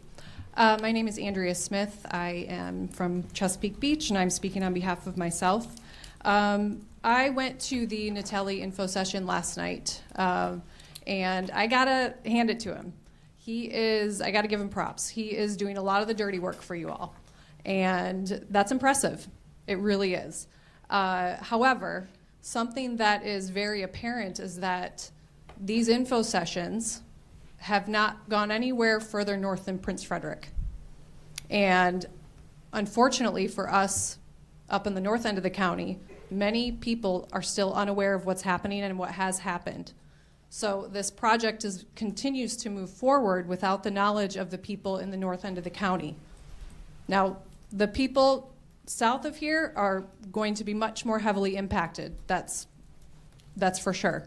However, we also share the same aquifer, and we also are on the same grid system with BGE. So it will affect us. It will affect our bills. And the people down south are exhausted. So I think it's time you all come out from your chairs and hold another session so that the public up north can see what actually is happening, including AWS, yourselves, and Natelli Holdings. So I propose that you choose one of the public schools, just like you did here in Prince Frederick, and you do another one. I also would like to say that someone last week expressed that our First Amendment rights are being violated, freedom of speech, in case you forgot, by holding up signs, holding up just little colored cards. My community center told me a week and a half ago I couldn't hold an info session for concerned members. The libraries no longer hold sessions. That is what we're told. That is what Tom Natelli told us last night. So I don't know where that's coming from, but the censorship and the violations of our First Amendment rights are happening, and everybody needs to know. Thank you. Thank you. Thank you.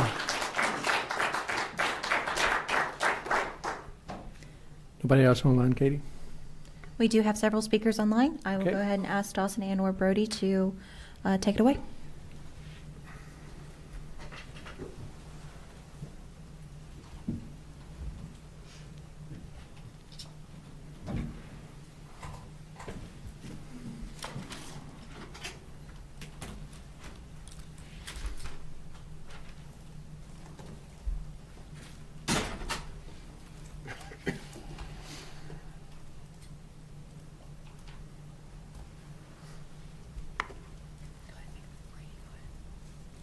Brady, if you can go ahead and announce the speakers online.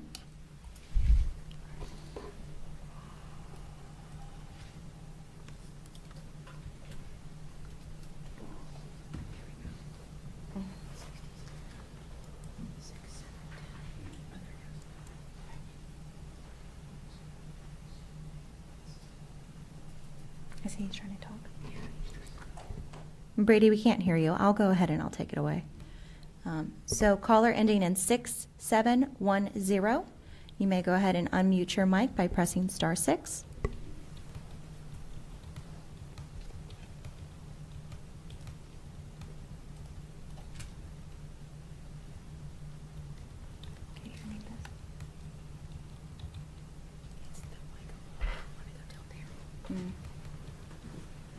Commissioners, we're getting technical issues from the back room. You have a speaker. We do have an in-person speaker if we want to go ahead and divert there, and then we can revisit the onlines. We'll take the last speaker, yes. Sure.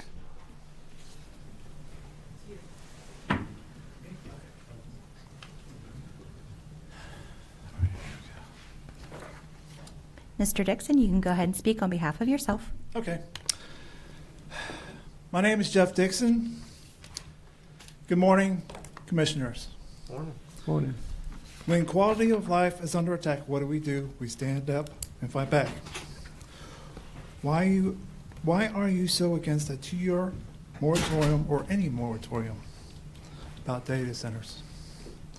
I just don't understand why you can't still have amendments during a moratorium. Are we worth an environmental impact study? We learned after the fact the 1,060-foot concrete sound barrier wall does not block sound very well. We still hear the industrial noise. Mistakes from the past still have consequences in the forever future. If we got the quantitative risk assessment back then, mistakes could have been avoided about the noise pollution. I refuse to believe the surrounding trees will block sound if a solid 60-foot concrete wall can't, especially during the winter months. It's like a spaghetti strainer trying to block water. I live almost a mile away from Dominion and still hear the industrial noise. There's homes even closer to Dominion. If you are serious about protecting our schools, then data centers and heavy industrial zoned areas should not be allowed to be built within 5 miles near schools.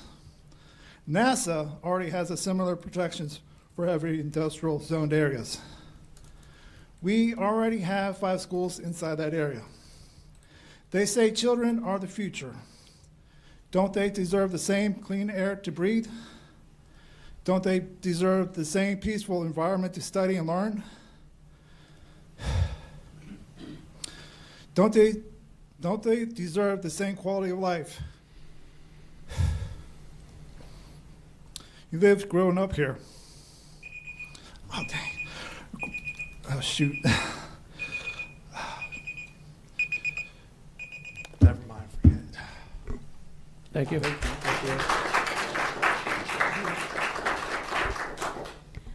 Commissioners, that was the last individual to sign up in person. We will go ahead and try. Brady, if you can go ahead and attempt to speak, we'll see if the technical issues have been resolved.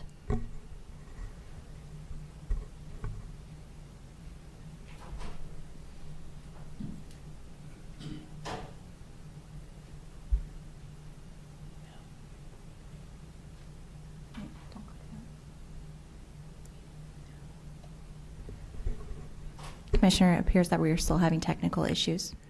So can we go ahead and grab them emails and try to get the emails sent back in public comment through emails, please? We will reach out to the individuals. Okay, thank you. That leads us to Commissioner's report. Commissioner Grasso. Okay, on May 5th, we celebrated Business Appreciation Week, and I visited Caps Mechanical, Woodworking by Design, and Floral Expressions. The next day on the 6th, I had a ribbon cutting at the House of Grace. And on the 7th, we had a day of prayer here in Prince Frederick at the courthouse. Pastor Hancock, who led us in prayer today, he attended as well. That evening, we had a meet and greet at Running Hare that was put on by the Chamber. On the 8th, I attended the National Signing Day at CTA, and that is always inspirational in that we see our young people graduating and signing up for the trades, chefs, hairdressers, steam fitters, electricians. It just really is a great day.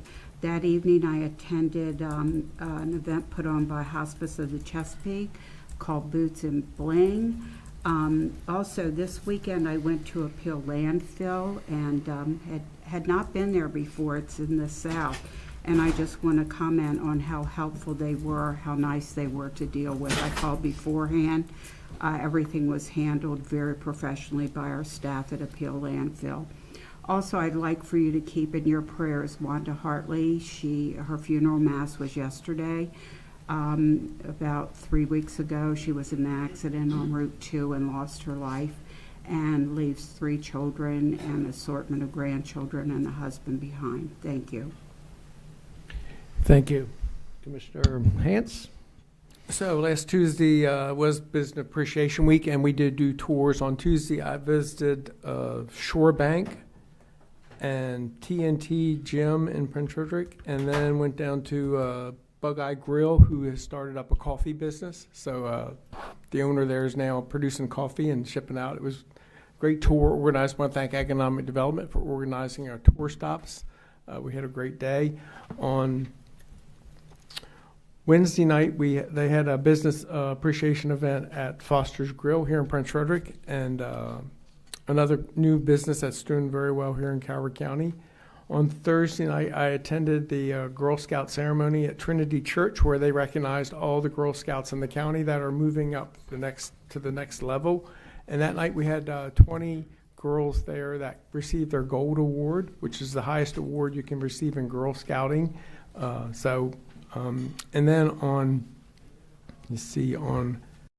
Saturday, I attended the Great Ray Post recognition. The Great Ray Post is located on Sixers Road, right south of Prince Frederick. I attended their ceremony to recognize all of their members that have served in the Legion, been members of the Legion Post for over 50 years. They recognized about 12 members that day that have been that have served over 50 years in the Legion. And they had one individual, Mr. John Makel, who is 101 years old, who is the last surviving World War II vet in Calvert County, who has been a member of the Great Ray Post for 81 years. And Mr. Makel was there that day. in relatively good shape for someone at 101 years old.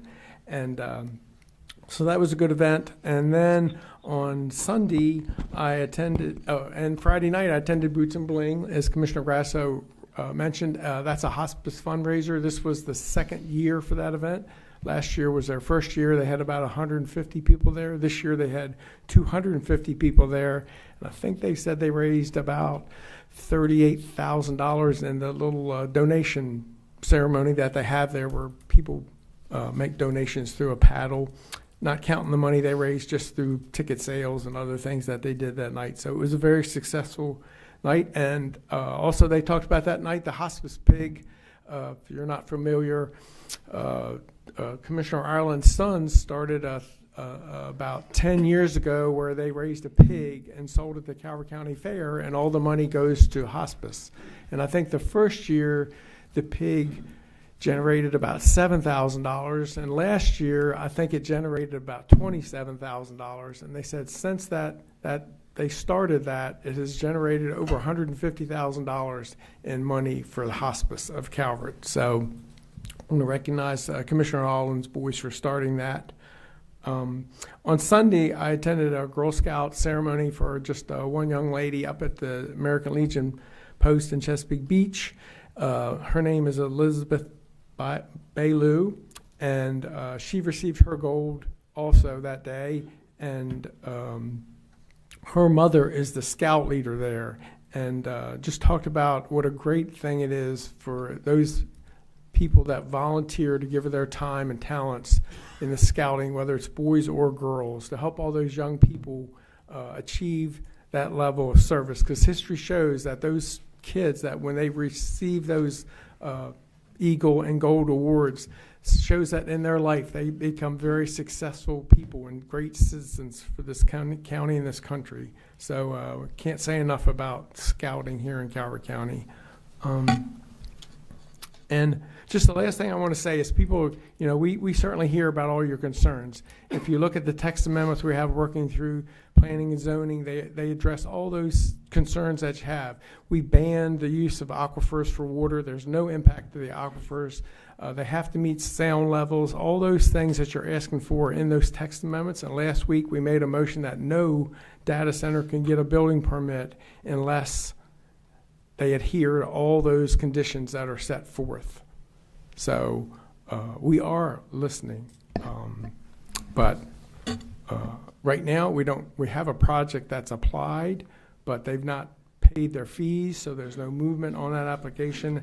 And as I've said time and time again, I don't know if one's coming or not. Everybody thinks they are, but today I can't tell you if there's one going to actually be built in Calvert County. So it's just a process that we're all trying to work through. And thank you, sir. Thank you, Commissioner Hance. Commissioner Hart. Thank you, Mr. President. So it was Correctional Officers Week. I went there for their luncheon and the proclamation, and I can't say thanks enough to them. They have a very, very difficult job. Thank goodness for them. And I believe, County Administrator, we have Environmental Commission coming in 2 weeks, so we don't meet next week. And then we haven't heard their report on data centers. 3 weeks. 3 weeks. We haven't heard their report yet.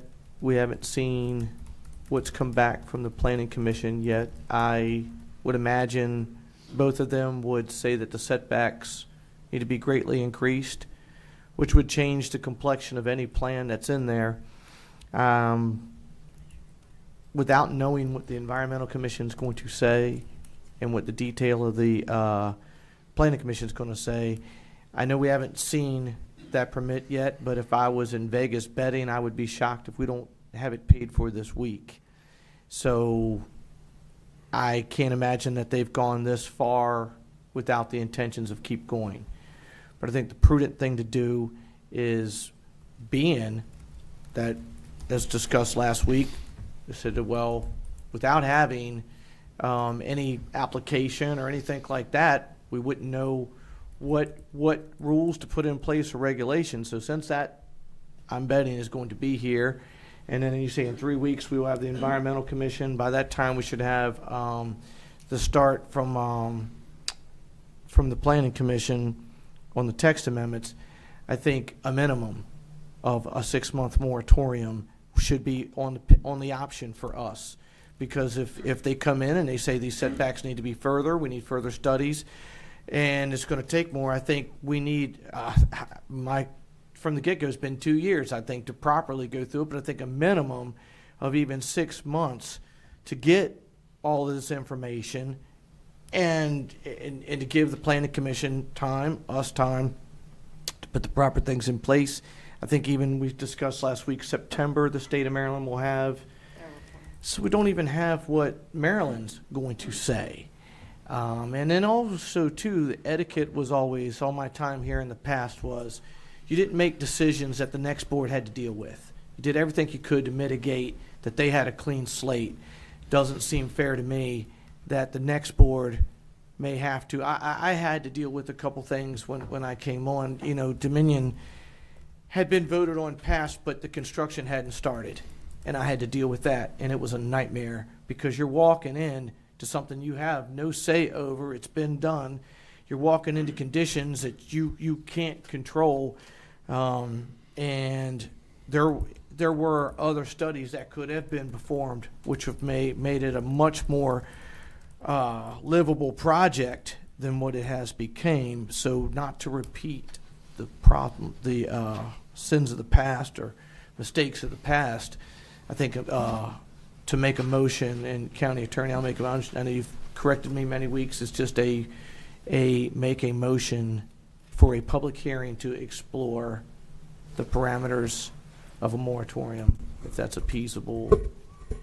As far as there are things that need to be put in place prior to a public hearing taking place.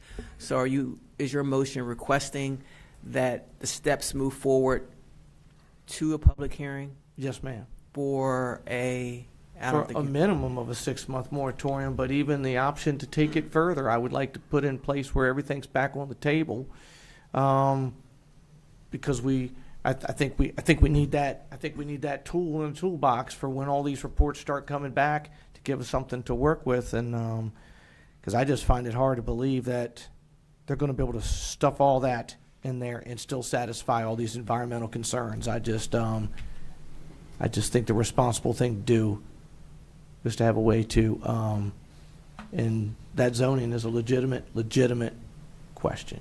You've heard me speak to it, and I've said these things several times, but I just want to have that option so that when these people do come in, we can enact it and start right then.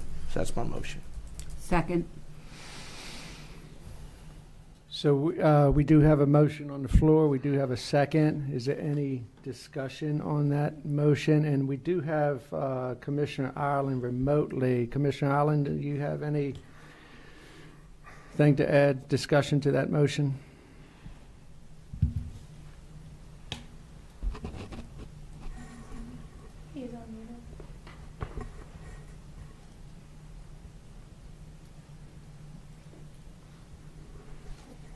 Commissioner Ireland, your mic is unmuted.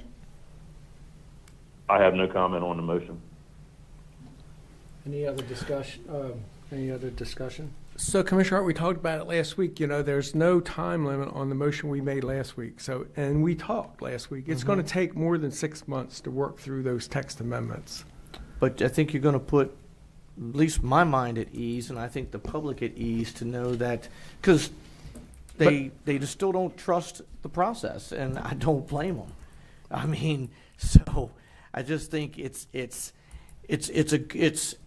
an olive branch, what have you, or but at least a level of letting the community know that, hey, nothing can happen. At least giving time for these. I mean, if the text amendments are going to fix all and be all and do everything, then just something in place from the county that, and even for staff, to know that nothing can take place until we have all the proper information. And I know we discussed last week that, hey, may have to walk away from the project if it doesn't meet the parameters. I have a hard time believing they're going to be able to meet those expectations, because to done properly, to mitigate sound and noise, the topography back there by the nuke plant, I mean, all of that back there to not interrupt streams. I mean, like I say, and I just go back to when we had to talk with Maryland about just being able to keep the ramp in place on offsite A. There's a lot back there that we're going to find out, I think, from the Environmental Commission that I don't know they can satisfy. So I don't think it's pushing the envelope to have a minimum of 6 months minimum, and then at least gets to the next board, and the next board may say, hey, fire away, or the next board may say, hey, you know what, we're going to put a stop right here and there. You can't predict the actions of what the next board is, but I do think it's irresponsible that this board put the responsibility on the next board to either have to clean up a situation or start something. I think the proper thing to do is to give them a clean slate to work with and give us the time to get the proper information. Madam County Attorney, he mentioned the zoning. Have you looked at the zoning process? Do you believe that was done illegally? I have not looked at the complete zoning process, so I would not be able to speak to it at this time without having a thorough look at it. Within between now and our next meeting, I'm asking that you do that. Okay. But I'll say this: even if it was legal, we still didn't do it right, because there's folks sitting here today, and you know, and I've apologized 1,000 times. I've railed against high density and knocking down any trees whatsoever, and I truly, in my heart of hearts, thought we were being more restrictive in staying away from homes that if this day ever came, future boards, and maybe it's the ghost of LNG past or seeing this high density everywhere, that how did this happen? So how to make sure that it doesn't happen in the future. And I've said the same thing over and over and over. We've had this goal since it got here to secure 40,000 acres, and then to take out 800 of it doesn't make any sense. So, but even if it is legal, I would like to see if that's not the, I mean, I'm questioning how we did it then. Just doesn't seem like how anything we've done in the past. So. Any other discussion? Have a motion on the floor. Commissioner Hart's motion. All in favor, say aye. Aye. All opposed? No. Commissioner No. Ireland? No. Fails 3 No. to 2. Okay. Commissioner Ireland, while I have you on the phone, any commissioners' report from you, sir? Well, yeah, first thing I want to do, I just want to thank staff for their work on the budget process. On the 6th, I was able to go to House of Grace ribbon cutting. Grace opened her second salon in the Owings area of Calvert County, and I've known her my whole life. It's very neat to see what she's done with her life and the young entrepreneur she has become. On the 5th, last Tuesday afternoon, when we did Business Appreciation Week, went to Shiable Construction, Bayside Fire Protection, and Malamar, where I had very good conversations with the owners of each business. It was great to sit down and actually be able to have that hands-on conversation. And congratulations to my nephew, Mitchell Courtney. He graduated State Police Academy last Friday afternoon, and he'll be on our street soon, protecting Calvert County. Got assigned to Prince Frederick Barrack, which is outstanding. And the Hospice Boots and Bling event that Commissioner Hance was talking about was a great evening, and they've raised a lot of money for a very important cause. So thank you for Commissioner Cox for running the meeting today. I appreciate it very much, and we'll talk soon. Thank you, Mr. President. Katie, I would like to jump back to, we got the audio straight for the public comment. Can Yes, we sir. finish up them public comments, please? So Brady, you can go ahead and take it away for the remaining speakers that are online. There are currently 6 people online. If anyone wishes to speak, please use the raise hand function on Teams or press *5 on your telephone.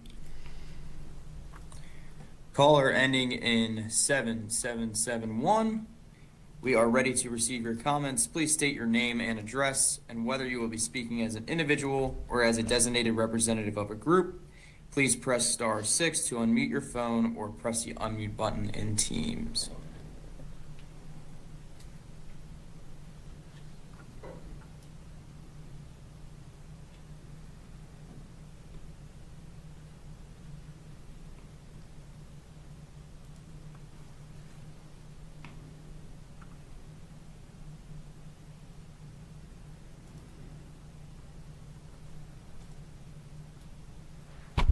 Caller ending in 7771. We do see that your hand is raised. Please press star 6 to unmute your mic.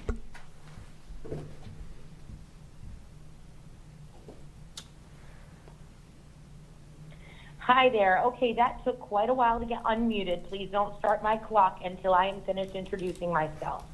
My name is Sherry Burden. I am representing the Marley Run Homeowners Association Section 1-5 Board Member Association. So, you know, it's kind of funny. I hear the commissioners reviewing this budget. First of all, that was backwards.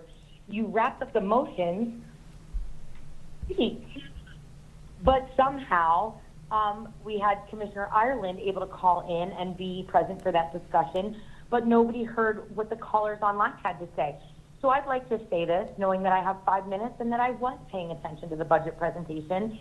And Catherine Grasso, you do know what our concerns were for water sewer consumers, which was the mega funding that was done through our rate increases in 2024. That was also paying for $98 million worth of debt. So let's look at the new budget numbers. When you add up the capital improvement plan numbers for water sewer enterprise alone, you have $158,586,530. Did you hear that number? $158 million over the next 6 years. Now let's divide that and see who's paying what. Because when you divide that by 4,600, and mind you, that's not the rates, right? That's just the capital improvement budget, which we already paid $98 million in debt, and was explained by your own department, J.R. Cosgrove, that 41% of that was paying for salaries, that debt, and that is not legal. You are not allowed to fund salaries out of private water sewer funds with interest, okay? That's not how it works. They come out of the operating expenses. And now you put forward a budget after we've said it again and again, and I've had personal calls with all the commissioners explaining this, except for those three. But I did try Mark Cox. That didn't go very far, even though he's our direct, we are his direct constituents. So now I'll break it down for you. 158 million some odd, which I've already given that number, divided by 4,600. So if everyone listening is okay with the fact that you will personally be funding $34,475 per person over the next 6 years, in addition to what we paid, $34,475. You are nearly 1/4 of what I owe left on my mortgage, and you would like to take that for water sewer enterprise funds, while in the same breath telling us that Mr. Natali is paying for this project. And Mr. Hans, I would like for you to understand that I am very much questioning whether your zoning change was legal, especially knowing that the comprehensive plan was not amended until August 2025.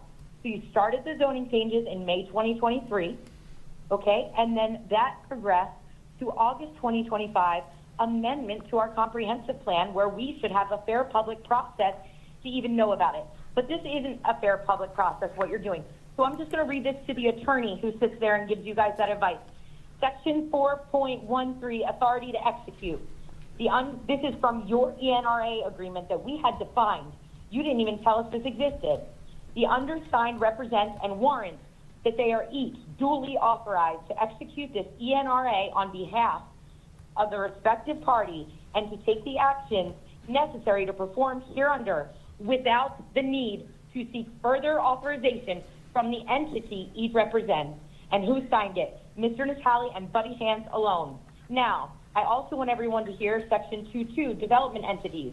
The developer, meaning Mr. Natali, shall make full disclosure to the county of all information pertinent to the ownership and the control of the development entity that is proposed to serve as the developer under the agreement.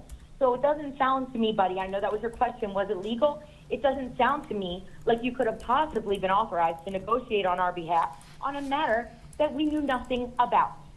So until that comp plan is updated in July 1st, you will have the decision to either change back the zoning and bring it into alignment with the comp plan, or you'll have to change the comp plan to say that we want to find a strategy, because that's what it says. Water Sewer Division will need to develop a strategy, okay, to finance the water and sewer infrastructure expansion needed to attract a developer from a data center. And I don't think your county wants that. And I don't think it's fair that you rush through these processes to the point where I've got a migraine for the 7th day in a row trying to keep up with the puzzle that you all put out there for what happens when. And there's no excuse in the world for you to only spend that amount of time on that budget presentation today. None. And if you don't know those numbers, then shame on you. You shouldn't be in your position. So we will be pursuing to find out whether or not you were legally allowed to change that zoning. And I'm going to tell you now, I didn't give you the authorization to represent me personally, did I? I didn't know about it. This whole county didn't. So how could we have given that? Thank you. Thank you.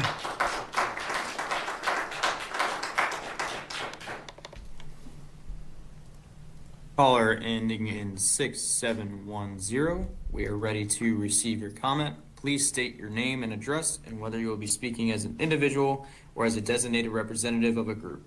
Please press *6 to unmute your phone or press the unmute button in Teams.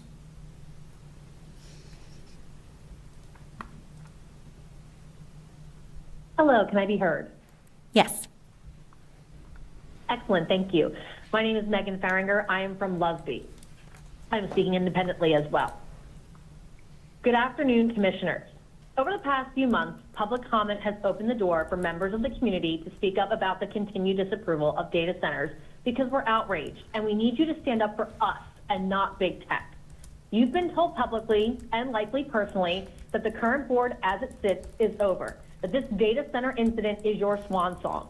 You may have feelings of grief, rage, indifference, or a combination of a bunch of other emotions. You cannot deny that at least 80% of the county has felt lied to and betrayed. If you are in the mindset that June is in fact the end of your representation for your party, I implore you to look at this situation as an opportunity to atone. Sure, you may not think that this was done poorly. You may be proud of how you're handling everything, even thinking, forget Lusby, forget all of you. We're going to go 10 toes down on this project. Or you may take this as a moment to say, wow, I didn't handle this properly, and my community is valid to not trust me. I have to do something to make this right regardless. Last week, you agreed to text amendments to shape projects going forward. Make it so that the idea of data centers is removed entirely.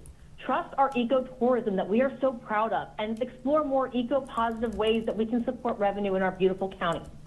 Actions like this at this point will be the figurative epitaph of your legacy as a Calvert County Commissioner. Do you want it to say, sold Calvert County to big tech on fake promises? Or do you want it to say, made poor decisions but stopped it before it destroyed everything? Thank you. Thank you.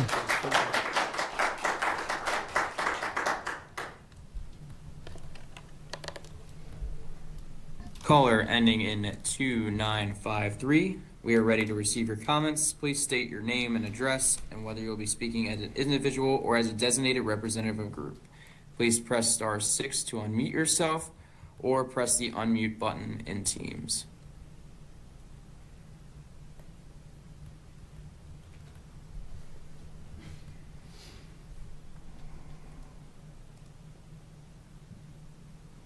Okay, that took a while to get connected. I asked several times to hit *6. Okay, Calvert, Kathy Decker, Leslie, Calvert Citizens for Student Safety and Responsible Development. I was going to give you a break from having to listen to me until I saw the Kaboom advertisement for the playground. Calvert County residents are tired of watching our budget be treated like a blank check while being dangled carrots. We are told constantly that we have a revenue problem. We don't have a revenue problem. We have a priorities problem.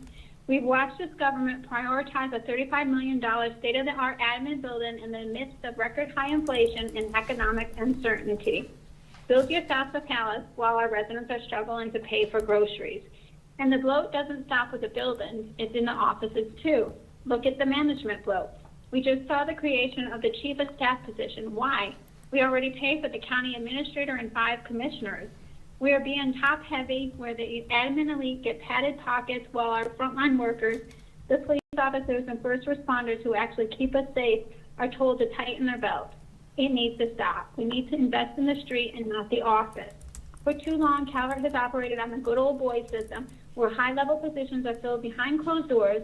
This is not just bad policy, it's an insult to every qualified resident in this county. Under the Maryland Wage Transparency Act, which took effect in 2024, job opportunities must be posted with clear salary ranges and benefits. We are demanding that every management role and high-level position, including that chief of staff position, be an open, public, and competitive search. No more hand-picking favorites. It is a job is funded by our tax dollars. The candidate must be the best candidate, not the most connected one. Now back to those carrots.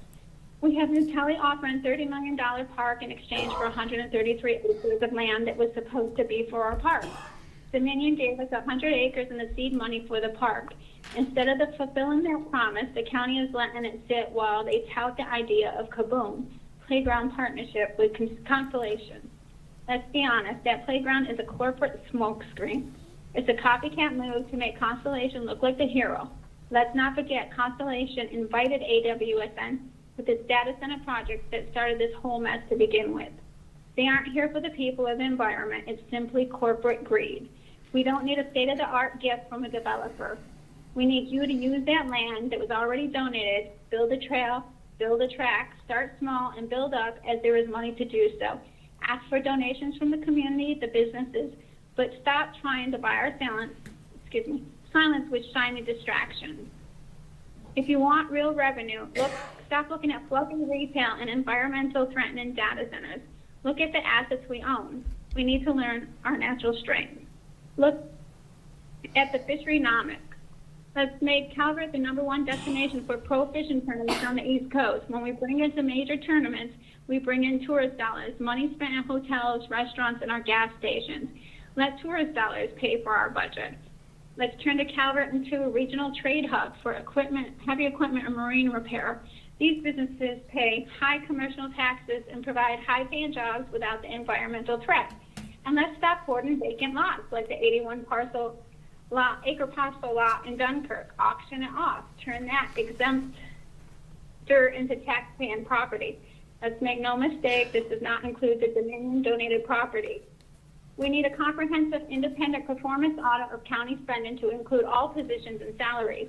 There is massive redundancy in our admin positions that need to be consolidated and weeded out. We need a line-by-line investigation to identify the overlap, cut the blow, and ensure the taxpayer dollars are paying for the essential services, not a protected class of redundancy. Finally, I challenge you to listen to the Calvert County residents. There are a lot of brilliant minds in Calvert County that have great ideas for bringing in revenue that don't involve dangerous environmental threatened projects you've been hiding behind. Ask the people. We live here, we pay the bills, and there are many solutions. Create a section on the Calvert County page asking for suggestions. You never know what you may get. Many minds together are far more effective than 5 minds sitting on the bench. Thank you. Thank you.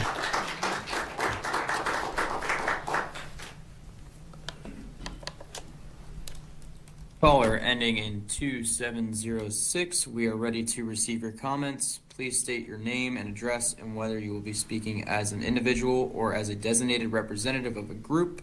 Please press *6 to unmute your phone or press the unmute button in Teams.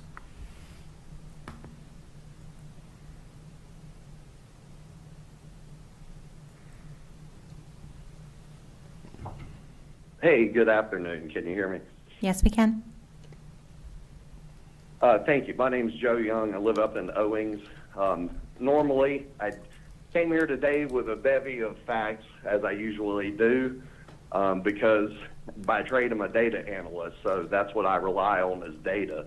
But I want to appeal, I guess, to something more human, if that exists here today, and that's the number of concerned citizens that I've seen and talked to that have come forward, that have made their voices heard to the commissioners. And 3 of you are so hell-bent on getting this data center in here, it seems, That's why we all question, what do you personally stand to gain? You were elected to serve the people that live in this county, this beautiful county of Calvert. And we care about the future of the county, and we care about the future of our children and the environment and things like that. They are absolutely, respectful concerns. And you guys shrug them off as if they mean nothing. So what I want to say today is, how do you lay your heads on the pillow at night and go to sleep? You can't seem to defend, or explain what you've done and why you're selling out the people who put you in those seats that you sit in. And I just want each of you to take a moment to reflect personally, is this really what the Lord put you here to do? And with that, I rescind. Thank you, commissioners. I respect and hope that you'll give that consideration. Thank you. Thank you.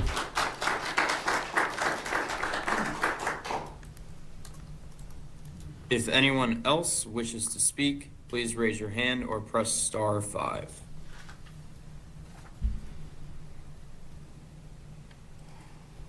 Caller ending in 4164, we are ready to receive your comments. Please state your name and address and whether you will be speaking as an individual or as a designated representative of a group. Please use star 6 to unmute your phone or press the unmute button in Teams.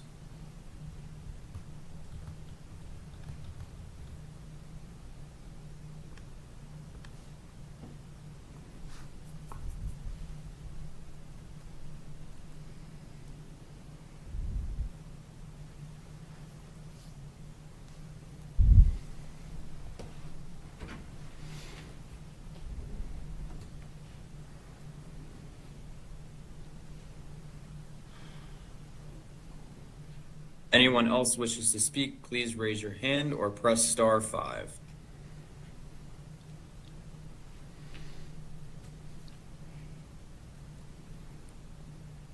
Caller ending in 4164, we are ready to receive your comment. Please state your name and address and whether you will be speaking as an individual or as a designated representative of a group. Please press star 6 to unmute your phone or press the unmute button in Teams.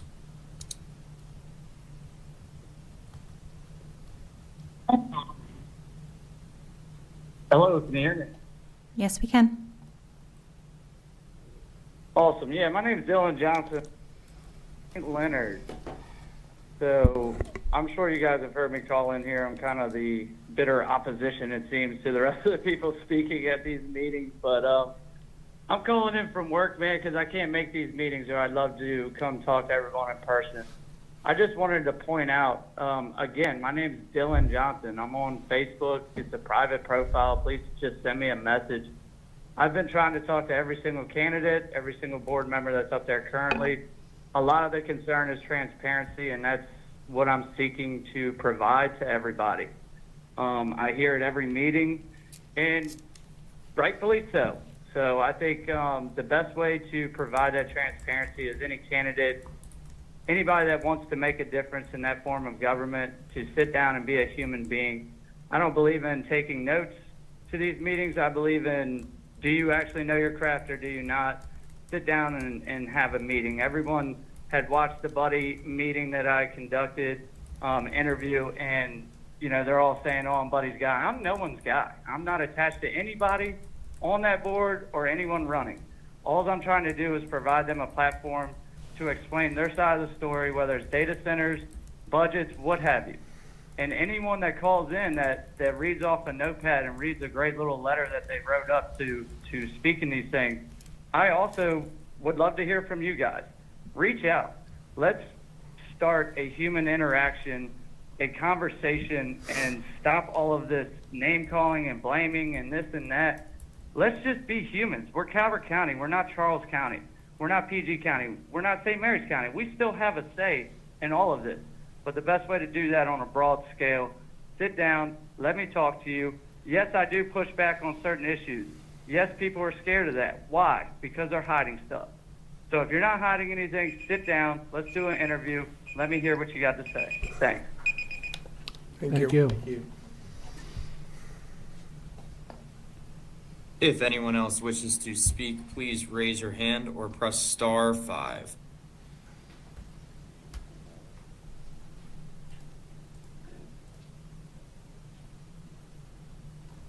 There are no more speakers at this time. Thank you.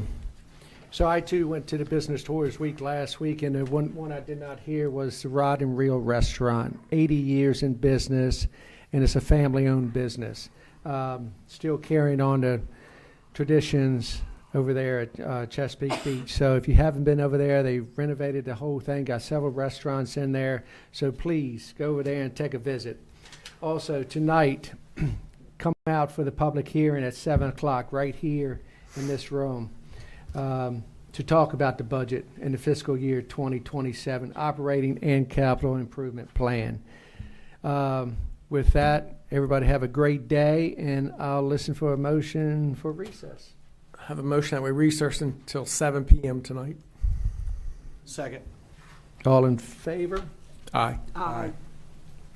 See you tonight. Thank you. Thank you. Have a great day.